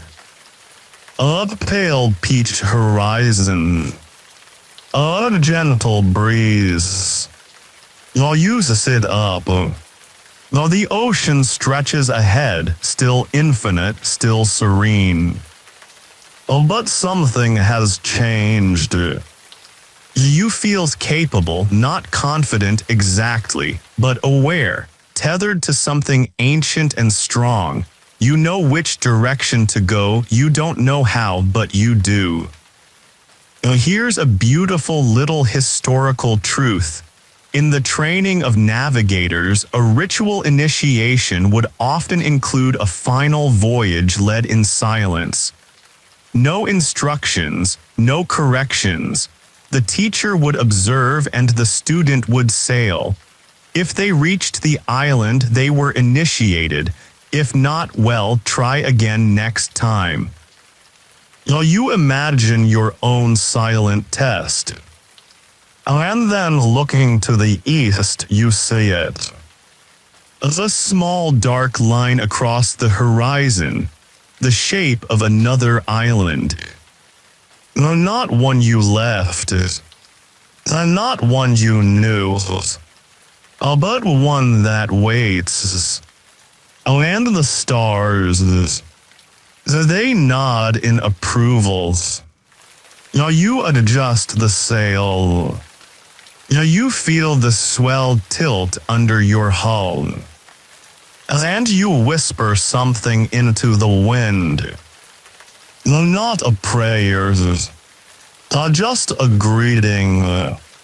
Though the canoe speeds up, though the sky brightens, and your journey continues. Though the new island begins as a rumor. As a faint gray smudge on the edge of the sky teasing your vision between wave crests. You're not even sure it's there at first. It might be cloud, or imagination, or just a dream that forgot to finish fatting. But as the sun rises, an orange yolk breaking across the water's surface, the smudge holds its shape, darkens, grows. Definitely land, but not familiar. Your breath catches slightly, not in fear, but in reverence. You've done this once already, found your way across the great blue, but something about this feels different. This is not a return, it's a step farther out, a deepening, a continuation of a path that has no map but feels etched into your bones. You check the sail, adjust the line, angle the canoe slightly. The wind answers your shift with a lazy exhale and the boat sighs forward. Now this time you're the one steering. Now here's your anchor fact for this moment of clarity. Polynesian voyages weren't just leaps of faith. They were planned, seasonal, organized. Navigators timed departures with the winds, those great movers of fate. The migration to Hawaii, for example, wasn't a one-time miracle. It likely took generations of voyages, learning, returning, passing knowledge down like heirlooms woven into chance. You're living one of those chants now. And here's your strange but true side note. Some traditional navigators believed in spirit birds, intuitive visions of seabirds that appeared in dreams, pointing the way to new land. These birds had no physical form but were said to fly just ahead of the canoe, always visible to the one ready to see. While you squint at the sky, a real bird circles above, long wings, sharp eyes. It tilts and veers eastward toward the growing shape of the island. A coincidence. You smile softly. You're starting to understand how little that word means out here. The navigator is gone now. That much is clear. You haven't seen him since last night. But his absence doesn't feel like loss. It feels like a hand letting go of the side of your bike seat as you find balance for the first time. Historians still debate the purpose of certain ancient voyages. Were they explorations, migrations, ceremonial offerings, escapes from overpopulation? It's likely a mix of all these things. But what's certain is this: they were acts of deliberate knowledge. No one drifts their way across 2,000 miles of ocean by accident. And no one ends up here by chance. Are you lying into the breeze? While the waves shift, and the island grows.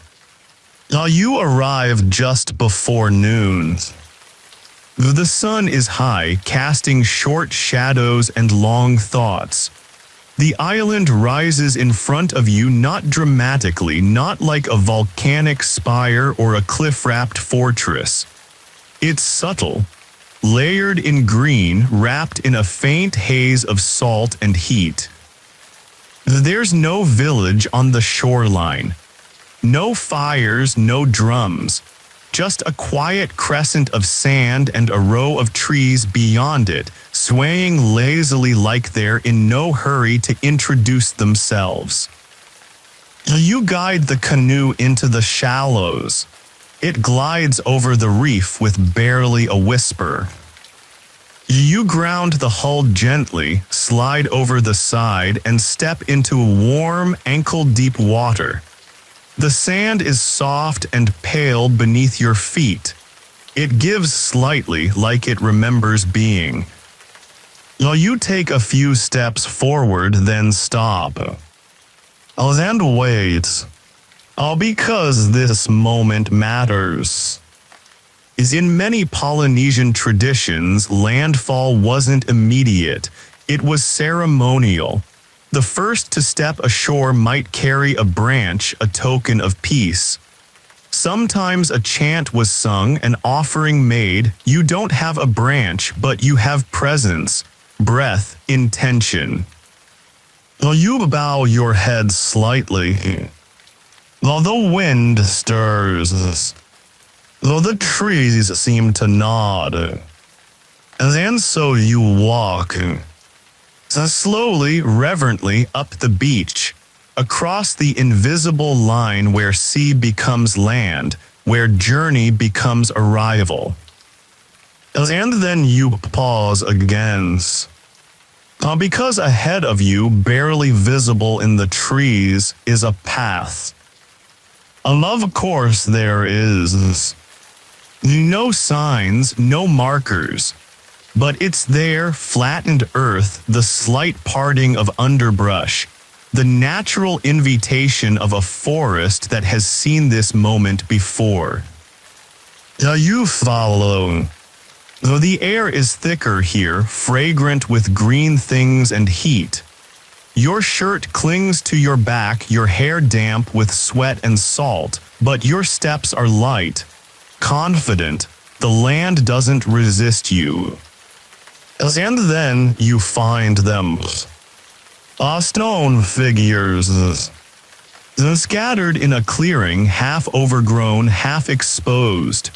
Tall, silent, faces turned skyward. Not quite, smaller, less severe, but still purposeful. You kneel before one and place your hand on its chest. The stone is warm, and somehow listening. Here's your historical anchor. Across Polynesia, sacred statues were often erected near landing places or ceremonial paths. Sometimes they were ancestor markers, sometimes gods, sometimes memory holders. What mattered wasn't who carved them, it was that someone remembered why. You sit in the shade, though the air hums. Somewhere a fruit falls from a tree with a soft thud. A breeze stirs the leaves overhead. And now your cultural curiosity, Many Polynesian myths spoke of islands that moved. Floating lands, shifting archipelagos, dream islands visible only in sleep. Sometimes these tales were metaphor, sometimes geography. Volcanic atolls did appear and vanish. But sometimes they were just reminders that home isn't always fixed. It's found and refound and sometimes followed. Now you lean back against a tree trunk and close your eyes. No, not to sleep, but to see better. Because this place doesn't need your analysis. Oh, it needs your presence. And you're finally giving it. You sit there for a long time. How long, who knows?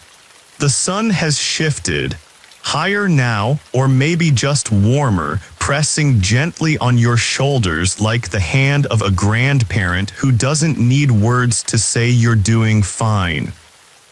The stone figures keep watch. Not stern, not demanding, just present. Like they've been waiting for someone to sit quietly with them without asking questions or snapping photos or trying to make sense of things too quickly.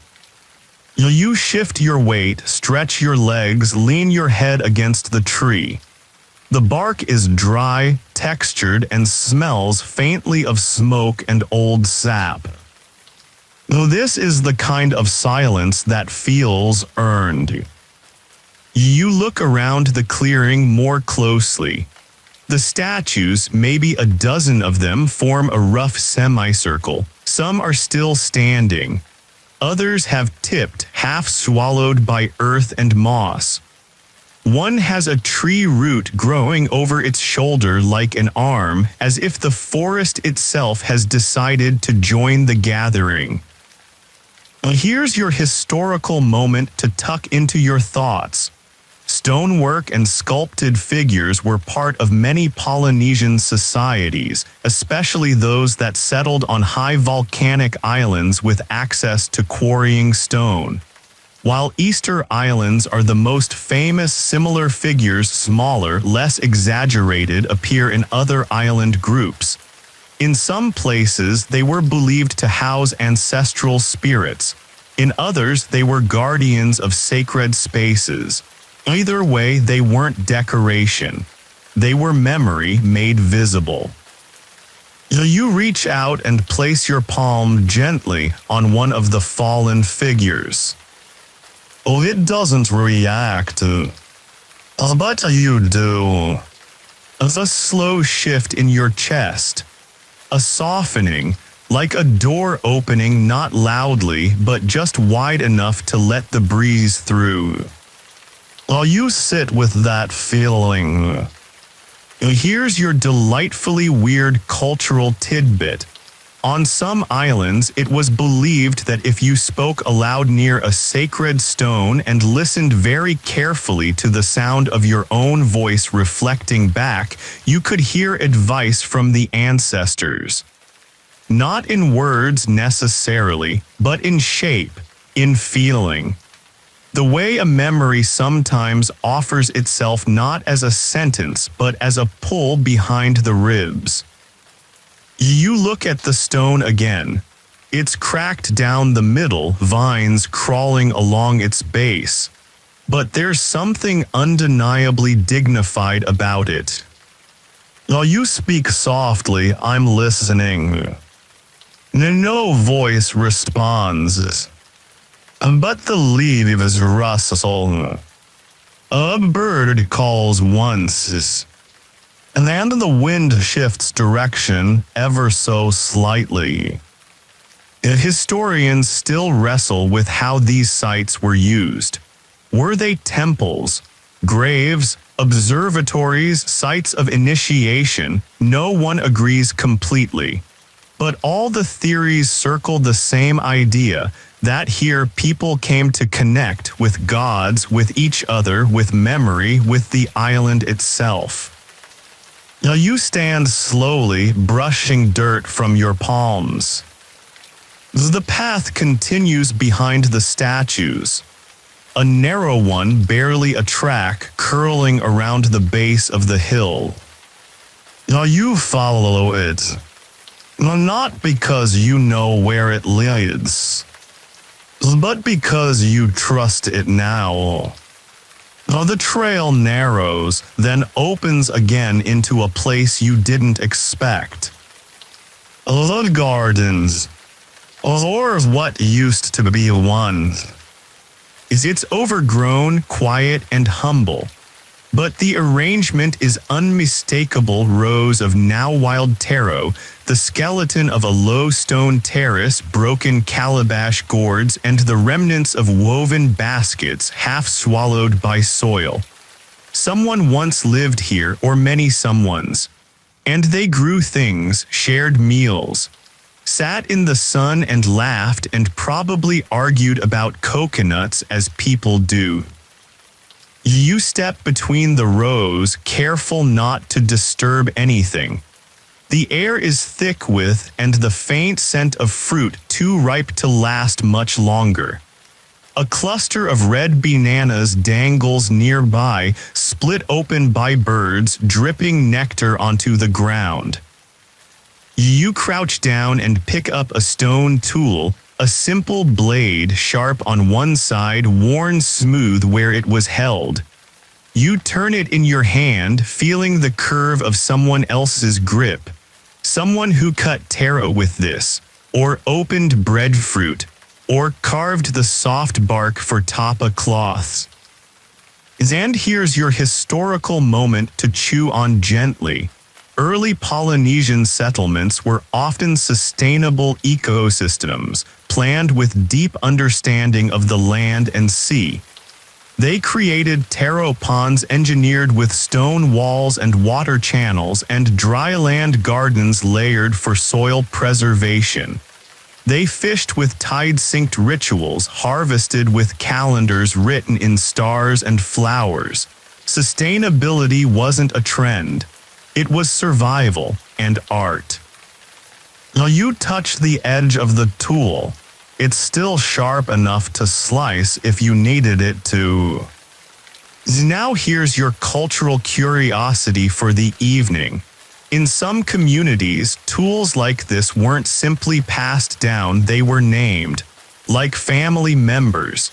They were known to be reliable, to remember certain hands better than others. If a stone blade belonged to your great-grandmother, it might still respond more easily to your palm than to anyone else's. As if memory traveled not only through blood but through grip. You gently return the blade to where you found it. The sun filters down through the leaves, spotlighting patches of ground, catching on broken gourds, bouncing off spiderwebs so delicate they vanish the moment you move your head. And then there's a sound. A flute. Far away. No melody, just a few notes, broken, curious. You walk toward it. The trail picks up again, curving around a large tree whose roots look like ancient dancers. The ground beneath your feet is soft, padded with centuries of leaf fall. And then there he is. Not the navigator, someone else. It's an old man sitting cross-legged beneath a banyan tree, holding a long bamboo flute. His eyes are closed. His fingers move slowly, releasing breath into sound. He's not playing for you. He's not even playing for the island. He's playing because the music is alive and needs somewhere to go. You sit quietly at a distance. He plays 3 more notes, then stops. He doesn't open his eyes, but he smiles. And says softly, "Good, you made it." You smile back even though he can't see you. Or maybe he can. You're not even surprised anymore. The flute rests across his lap now. His fingers tap it lightly like it's a drum. Do you know the way back? He asks. You pause. And then you realize. There is no back. Only forward. Only onward.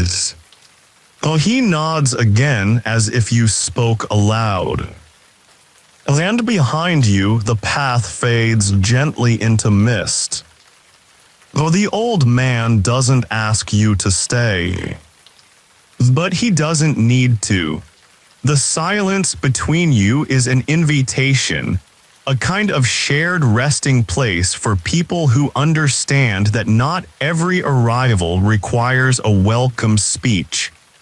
You sit beside him, not close enough to touch, but close enough to hear the gentle exhale of his breath as he begins to play the flute again. The melody isn't structured. It doesn't have a chorus or a key. It wanders like your thoughts, like the trail, like the ocean that brought you here. It rises, pauses, repeats a note, then flutters away like a startled bird. It's not trying to impress anyone, it's just being heard. The tree above you is a cathedral in itself. Roots like walls, branches like rafters. Sunlight slips between leaves in long, shifting streaks, catching on drifting dust motes and falling in quiet beams around the two of you. You look up through the canopy and realize the leaves are dancing. Not rustling, dancing, slowly swaying with the song, as if the tree too is listening. And here's a historical reflection to rest in. In many Polynesian cultures, trees were sacred, especially the banyan called, or in some traditions. It was seen as a bridge between the earthly world and the spirit realm, not a metaphorical bridge, a literal one. Ancestors were believed to reside within the roots, the bark, the shadow beneath. People would bring offerings, coconuts, fruit, songs, not to honor the tree, but to converse with it. You glance at the old man's hands. They're strong, sun-darkened, lined with the kind of wrinkles that form only from decades of living gently. He finishes a final note and lowers the flute into his lap. You've heard them, haven't you? He says, eyes still closed. You don't ask who. Because you know. He means the sea, the stars, the wind, the voices in the stones and the silence between waves. You nod. He smiles again. Good, then you can go on. You want to ask what that means, but you also don't. Because you already know the answer isn't a sentence, it's a path. You stand slowly, stretch your legs, thank the ground with your steps. The man doesn't move, but he raises the flute once more and plays you away, soft notes fluttering behind you like feathers. You follow the edge of the clearing into the trees. The path becomes narrower. The sounds of the forest return, birds, insects, a distant rustle of something four-legged and unbothered. You're alone again, but not really. Because now the flute lives in your ears. The navigator lives in your spine. The sea lives in your breath. You don't carry them, you are them. And here's your curiosity to pocket for the next bend. In some oral traditions, people were trained to remember by walking. Lessons were linked to specific turns in a trail, certain trees, stones, smells, steps. To recall a story, you didn't just sit and think, you walked it. Memory was embedded in the land. You think about that as your foot lands on a mossy rock and a verse flickers in your mind. A line from a chant you don't remember learning, but which arrives all the same. Though the forest opens again. I love you. And beyond it, the oceans. Though still vast, they're still open. They're still calling. Though you stand at the edge of a cliff now. Not a dramatic, cinematic cliff, the kind movie characters yell from or leap off, but a gentle one. A slope, really, covered in soft grass and wind-worn stones. It rolls downward in slow waves toward the shore far below, where the ocean glistens like 1,000 silver fish swimming across the surface of the sky. Now you exhale. The wind here is strong but not cold. It smells like salt and something sweet, maybe guava blossoms or mangoes fermenting in the heat. It fills your lungs with something ancient and wordless, a knowing. While you sit down in the grass, because why wouldn't you? Your legs stretch out in front of you and your fingers trail through the blades. Some are sharp, some soft, all alive. You can see your canoe far below, just a shape now, a dark shadow pulled up on the beach. Waiting, always waiting, not impatient, just constant. Though the sky is cloudless, the sun, for now, has paused in its arc, as if giving you time to rest before continuing. Now here's a history worth remembering while you sit here, tired and full.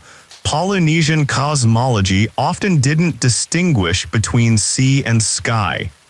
They were part of the same great dome, the same a space between things filled with meaning. Traveling by canoe wasn't moving through nothing. It was crossing the sacred threads between gods and ancestors, between islands and stars. Each journey was a stitching. While you have been stitching, and the pattern is beginning to show. Now you close your eyes and feel your pulse in your neck, your wrists, your ribs. It matches the sea below. Though the wind brushes your face, a leaf sticks in your hair. Though you laugh softly. Here's your cultural whisper for the moment. Laughter was sacred too, it showed connection. Some traditions believed the gods laughed when they created islands. Joy was in the shape of the land. Laughter at the wrong time was dangerous, but the right laugh in the right place was a blessing, a soft thunder, an echo of the divine. You lean back and let the grass cradle you. Though the sky above is vast, you imagine you can see the stars waiting just behind the blue, ready for night, ready for guiding, ready for someone to need them again. Historians still debate whether the Polynesians used instruments beyond their senses, sticks for measuring swell primitive compasses. But no matter how the debate goes, one thing is certain: their primary tools were human. Memory, muscle, dream, breath. Now you are becoming one of those tools. Now you sit up again slowly. Because the wind has changed. Because it's time. Because you don't need to know where next. You only need to know that it's next. While the journey continues, while you rise, while the canoe waits, while the stars begin to shimmer, and you step forward again. The walk back to the canoe is slow. Not because you're tired, though your legs carry a kind of good weight now, like you've been gathering stories in your muscles, but because the land seems to be saying goodbye in its own language. The trees lean in a little. The breeze pauses to run its fingers through your hair. The birds sing less now, but deeper, with a tone that sounds like a bow being drawn gently across the strings of the earth. And every step you take feels watched, not judged, just noticed, witnessed. You step over a fallen frond, pass under a tree you didn't notice before, a breadfruit heavy with fruit so round and perfect it looks painted. One of them has fallen and split open, feeding the ants. A small ecosystem around a single fruit, no drama, just cycle, decay and return. Here's a nourishing historical truth. When Polynesian voyagers settled new islands, they didn't just bring tools and food, they brought entire ecosystems. Seeds, saplings, cuttings, fish traps, cooking stones, water jars. They brought the memory of what had sustained them and planted it in unfamiliar soil. Migration wasn't a rupture, it was a form of blooming. You feel that blooming in your chest as you step out of the trees, and the beach opens before you once more. Though the canoe is still there, right where you left it. A love, of course it is. You pause, standing at the edge of the sand. The tide has come in slightly, surrounding the hull with a few inches of water. The boat floats again, eager but patient. Now you step into the surf. The water is warm now, or maybe you are. You wade toward the canoe and run your hand along its side. The wood is smooth, worn, sun-softened. You whisper a greeting, you don't know why, it just feels right. Now here's your cultural glimmer for the moment. In some Polynesian communities, canoes had names, not poetic nicknames. True names, they were introduced, blessed, spoken to. You didn't just sail a canoe, you traveled with it like a sibling or a guardian. And when a voyage ended, the canoe was thanked, not symbolically, out loud. Though you say the gently, thank you. Though then you climb in. It rocks just slightly, accepting your weight the way a hammock accepts the curve of a sleeping body. I'll use a settle in. No paddles this time. Just the sail. You lift it slowly, feeling the lines between your fingers, the fabric taut with memory. Though the wind responds, while the canoe turns, and you drift forward once more, the water gliding past like the pages of a book you've read before, but never like this. Though the sea is calm again, as it always is when you return to it with quiet feet. Though the sky is beginning to tint, the sun, ever generous, starts to dim its blaze. It doesn't vanish, it relents, softening into gold, into coral, into the sleepy hues that say, well done, you made it through another day. You lie back, watching the clouds smear across the upper sky like brushstrokes made by a lazy artist. No rush. No deadlines.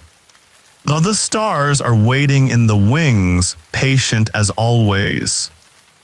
You listen to the water as it licks the side of the canoe. It has a rhythm again, familiar now, like a bedtime story you've heard since childhood but only recently began to understand. And here's your starry historical fact for tonight. Some navigators used sidereal months, measuring time not by the moon's phases but by the position of stars relative to fixed points on the horizon. A sidereal month is about 27.3 days, more precise, more stable. When you live on water, stability doesn't come from the ground. It comes from light. You trace one such light with your eyes now, Venus, maybe, or Sirius.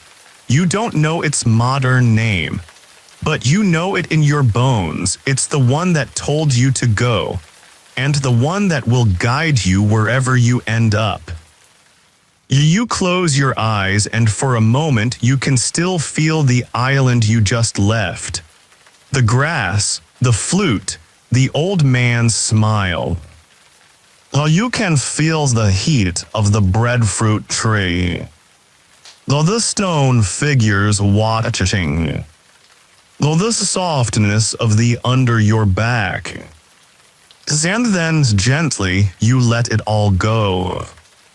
Not because you're forgetting, but because you're carrying it now. Here's a soft and odd truth from deep tradition. In some Pacific Island myths, memory is not stored in the head but in the back. That's why elders walk slowly, not because they're weak, but because they carry so many stories behind them. Weight isn't loss, it's presence. You open your eyes again.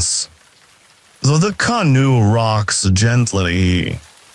The stars appear one by one. The world once again is nothing but sea and sky and you. And that is more than enough. You sit up. The wind picks up. Your fingers reach for the sail's line. You're ready to move again. Not to chase, but to meet whatever waits beyond the next horizon. The canoe turns slightly. The sea opens. The stars nod. And the voyage continues. Because it always does. You sail on. Not fast, not slow, just in time with the world. The ocean is a mirror now, reflecting the rising stars, the breath of clouds, the endless hush of night as it folds itself around you like a blanket left out just long enough to catch the smell of the wind. You sit cross-legged in the center of the canoe, the sail full above you, glowing faintly in the starlight like a ghost of the sun. The stars are brighter now, not just scattered, they're arranged, lined up. Ordered, you're beginning to see what the old ones saw, a language in the sky told in dots and silence. These constellations don't just sit there passively. They lean in, they point, they guide. You raise your hand and align your fingers with the horizon. One of the stars slides just past your knuckle. You smile. That's your steering star now. And here's a historical gem that glows softly in the dark. Traditional wayfinders used the outstretched hand as a measuring device. The distance between your knuckles, the width of your fingers, the span from thumb to pinky, each was a unit of measure for the sky. One fist above the horizon, that's about 10 degrees. They called this in some regions. You didn't need an instrument, you were the instrument. You settle your hand back into your lap, feeling the echo of that measurement still warming your skin. The waves beneath the canoe are whispering again, not loudly, just enough to remind you we're here too. Their voices are lower now, slower. You recognize three patterns now: the long steady swell from the southeast, the cross current from the east, and a third one newer. Small, sharp, angled like a question. You lean slightly, close your eyes, and feel it more clearly with your spine. Oh, there's land nearby. Not visible. No, not yet. But near. Your body knows it before your brain does. Your chest rises a little. Your shoulders square. The sail flutters. The wind changes tone, still constant, but touched now with something green, something soil-bound. You inhale deeply. Oh yes, that's forest. Far off, damp-rooted. And here's your cultural glimmer for this stretch of sea. It's said that master navigators could tell the difference between island types by smell alone. High volcanic islands carried the scent of deep greenery, thick canopies, rich soil. Low coral atolls smelled sharper, saltier, with less vegetation and more exposed reef. The nose, like the stars, was just another compass. You begin to hum. You're not sure why. But the sea doesn't mind. The canoe lines gently into the wind, and you adjust the lines. You're not worried, you're not wondering, you're just here. And the night is long and full of directions. Eventually the stars shift again. Not that they hurry, but you notice it, the way you notice the hour by the weight of your own breath. The sky tilts forward and your steering star begins its descent. Time to adjust. You lower the sail slightly, pivot the rudder with the ball of your foot. The canoe turns a few degrees to the north. The stars agree. They seem to twinkle louder, if that's a thing stars can do. You haven't spoken in hours. But somehow you feel surrounded by conversation. And every part of the sea has a voice now. You know the creak of your own boat, the lapping of the waves against its sides, the rustle of the sail, the occasional slap of a fish tail breaking the surface nearby. You listen to all of it like a symphony written for you and the night. Here's your history for this sacred hush. Polynesian sailors used a method of navigation called a mysterious, little understood phenomenon. A faint band of light, invisible to most, said to flash underwater from the direction of nearby land.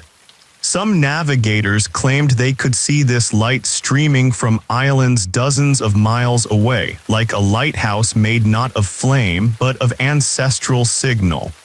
Modern science has only recently begun to study it. But the voyagers, though they've known about it for centuries. You wonder if you'll see it. Maybe you already have, maybe it wasn't with your eyes.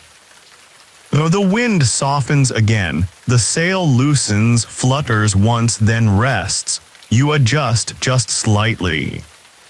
The canoe shifts its voice, lower now. And then, there it is. A dark line on the edge of the oceans. No lights, no fires, no silhouettes of buildings or towers. Just a rise of land, visible only because it blocks the stars. You smile. Another island. Another conversation waiting. You reach into your pack, woven, damp, soft, and take out the stone the navigator gave you many nights ago. It's still warm. Or maybe your hand just remembers how it felt. You set it gently beside you on the canoe's deck. Almost there, you whisper. And now for your cultural curiosity of the night. In some traditions, before landfall, sailors would sing to the ancestors, not for permission but to announce themselves. Like knocking on a door before entering, the sea, the sky, the island, they were hosts. You were not just a guest. You were a traveler seeking reunion with something larger than yourself. You hum again, not a song you know, but one that seems to rise naturally from the rhythm of the sea. The wind answers. The stars begin to fade slowly, tenderly, as the horizon glows with the first hints of morning.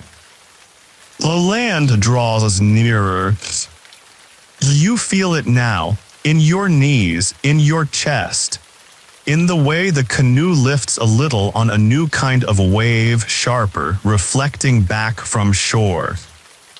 The voyage isn't over. But this chapter is about to land. And the sea. The sea smiles with you. The dawn begins not with color, but with temperatures. The first thing you feel is the change in the wind, a soft warmth as if the sun is exhaling before it rises. The second thing is the light itself. Not visible yet, but present. A thin film that gently lifts the shadows, not in a hurry, not all at once. The stars begin to retreat like dancers exiting the stage, quiet and satisfied with the night's performance. You sit up in the canoe. The island ahead is no longer a mystery shape. It's real, closer. You can make out the line of trees, a ridge running diagonally through the center. A break in the coastline where you guess a river mouth must be feeding into the sea. You smile. Because you're not guessing anymore. You're reading. We're reading land like it's a continuation of the ocean. Because it is. Here's your final major historical anchor before landfall. Polynesian wayfinding was not a singular act, it was holistic. A system where sky, sea, land, wind, taste, time, and instinct came together in a flowing matrix. Navigators were not pilots, they were weavers. They stitched paths across thousands of miles with knowledge passed orally, sung in chants, embedded in ceremony lived daily. It wasn't navigation. It was a relationship. The canoe cuts the water now with purpose. The swell shifts under your hull, shorter, choppier, reflecting from land. The birds begin to appear, first one, then three, then a dozen spiraling overhead like they've been waiting to see who would come this time. You glance down at the paddle. You haven't touched it in hours. The wind did most of the work. But your hands still know what to do. You lower the sail gently. The canoe slows, but not completely. It coasts now, confident, like a child walking into the arms of someone who never left. The shoreline comes into detail: coral rocks, crushed shell sand, trees with trunks thick and gnarled by time. A log rests on the beach, half buried. You make a mental note it might be used later. Firewood, a bench, a place to dry fish, who knows? Now you glance back once. Though the ocean stretches out behind you, limitless as always. But it doesn't feel far. It feels like part of you now. You nudge the canoe forward with the paddle, steering toward a wide inlet. And here's your final strange but true detail before stepping ashore. In some traditions, when arriving at a new island, voyagers would bury a small object from their homeland beneath the sand. A seed, a stone, a thread from a woven mat. It was a way of saying, I am not here to erase, I am here to join. While you reach into your pack, while you have your stone, you hold it tight in your palms. While you don't say goodbye to the canoe, you thank it. Aloud. You step over the edge and into the shallows. The water is warm. The sand is firm. It's the kind of shore that holds your footprints just long enough to admire them before letting them go. You walk forward, one step, then another, until your feet press fully into land. You pause.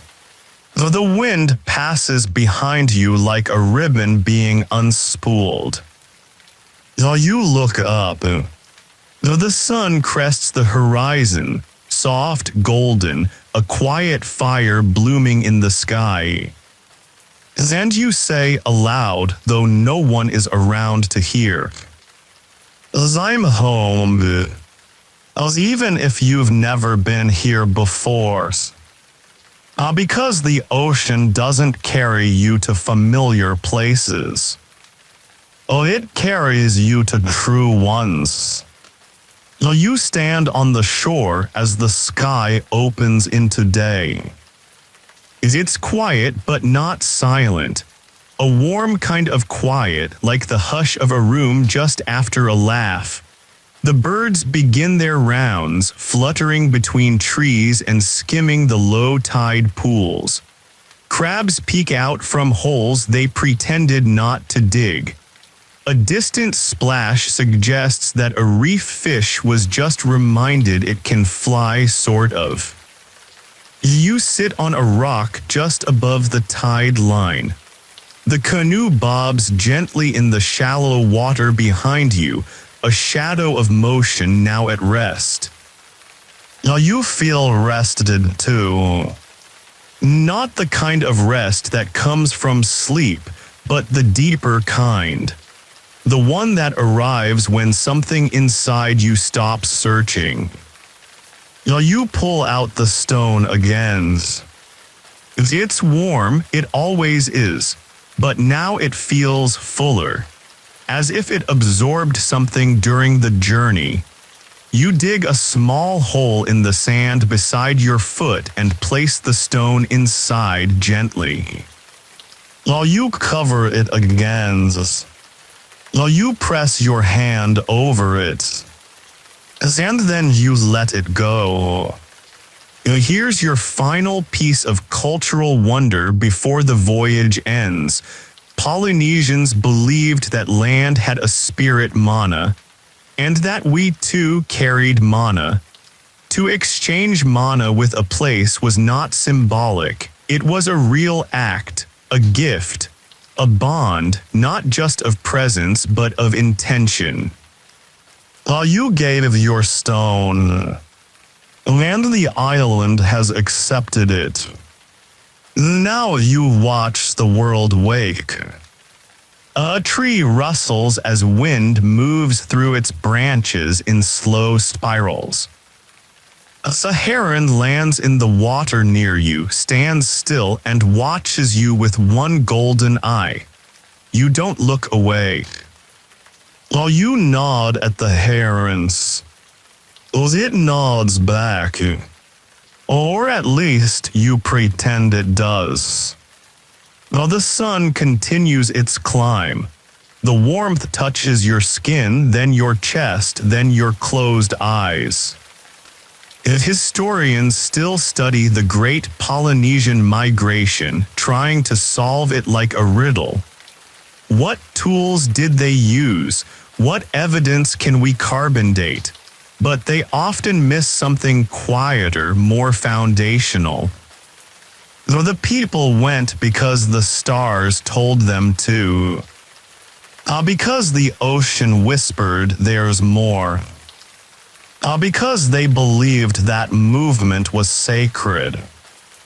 And you understand that now.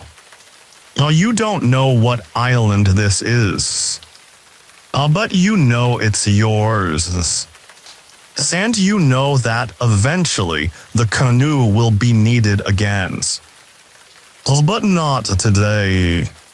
Today is for walking barefoot. For pressing your palm to the bark of a tree. For listening to the hush between waves. For watching the sky and remembering that you're not under it. While you're within it, you walk inland. There's no path, at least not one made by feet, but the land suggests a way forward. The trees are spaced just far enough apart, the underbrush parts with ease. The forest isn't resisting you, it's curious. While you place your feet with care, but not hesitation. The light filters through the canopy like it's sifting through time. Everything is soft here. The shadows are gentle. The leaves don't crunch so much as sigh. This is not a place of grand declarations. It is a place of listening. As you do. You listen to the stories held in the curves of branches, in the moss growing thick on the north side of stones, in the way the air smells, a rich green scent touched with salt and something, maybe ginger.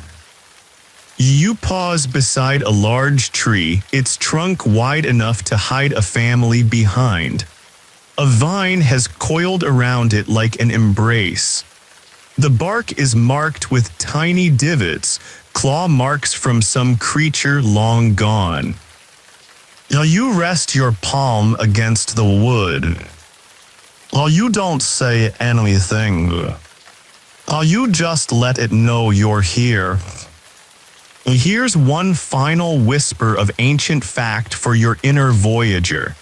Many Pacific Island cultures understood the forest not as a place separate from humanity, but as an extension of it. Trees were relatives. Rocks had memory. Winds carried messages from the dead. Some priests could read a grove like scripture, interpreting the movement of leaves and the direction of fallen branches as signs, omens, even advice. You're beginning to understand this language, not fluently, but enough to know that not all understanding comes in words. You walk a little further, and then there it is. A clearing that opens wide, a high point on the island. And from here, you see everything, the path of your canoe in the water, a silvery line still visible in the morning sun. The reef, the waves breaking just beyond it, the sky bright and open above. All you said, not because you need to rest, but because there's nowhere else you need to be. You sit in the center of the clearing, close your eyes, and take one long, slow breath. This is the kind of moment no photograph could ever hold. Because it isn't a moment in time. It is a time. Folded, slowed singing. You lie back in the grass and listen. The wind is softer now. Longer, slower, like breath that has settled deep in the lungs after a long sigh. The sky is full daylight, but it doesn't feel harsh. The sun spreads itself across the island with a painter's ease, no rush, no hard edges, just light arriving patiently. The ocean continues its endless conversation just beyond the trees. Not with words, but with rhythm. Curl, crash, hush. Curl, crash, hush. The kind of rhythm that matches your breaths. You're not thinking anymore. You're not remembering. You're not planning. You are simply lying on a warm patch of grass, on an island that doesn't care who you are, because it already knows what you are. Someone who crossed water, followed stars, and listened hard enough to hear something other than themselves. Your fingers curl slightly in the grass. The blades feel cool and alive, whispering against your skin in tiny voices too quiet for language. A bird calls from the treetop, then quiets. The air is thick with peace. You've traveled far, but you didn't do it to escape. You did it to remember. Not facts. Not names. But something older. Something your bones knew long before your brain caught up. The stars are still there, above the blue. The canoe is still there, bobbing just beyond the reef. The next island, the next chapter, the next journey will come. But not now. Now is for resting. Now is for staying still enough that even the trees forget to notice you're not one of them. Now is for letting your breath become the oceans. Your thoughts become the tide. Your heartbeat become the wind. And then slowly, gently, you fall asleep.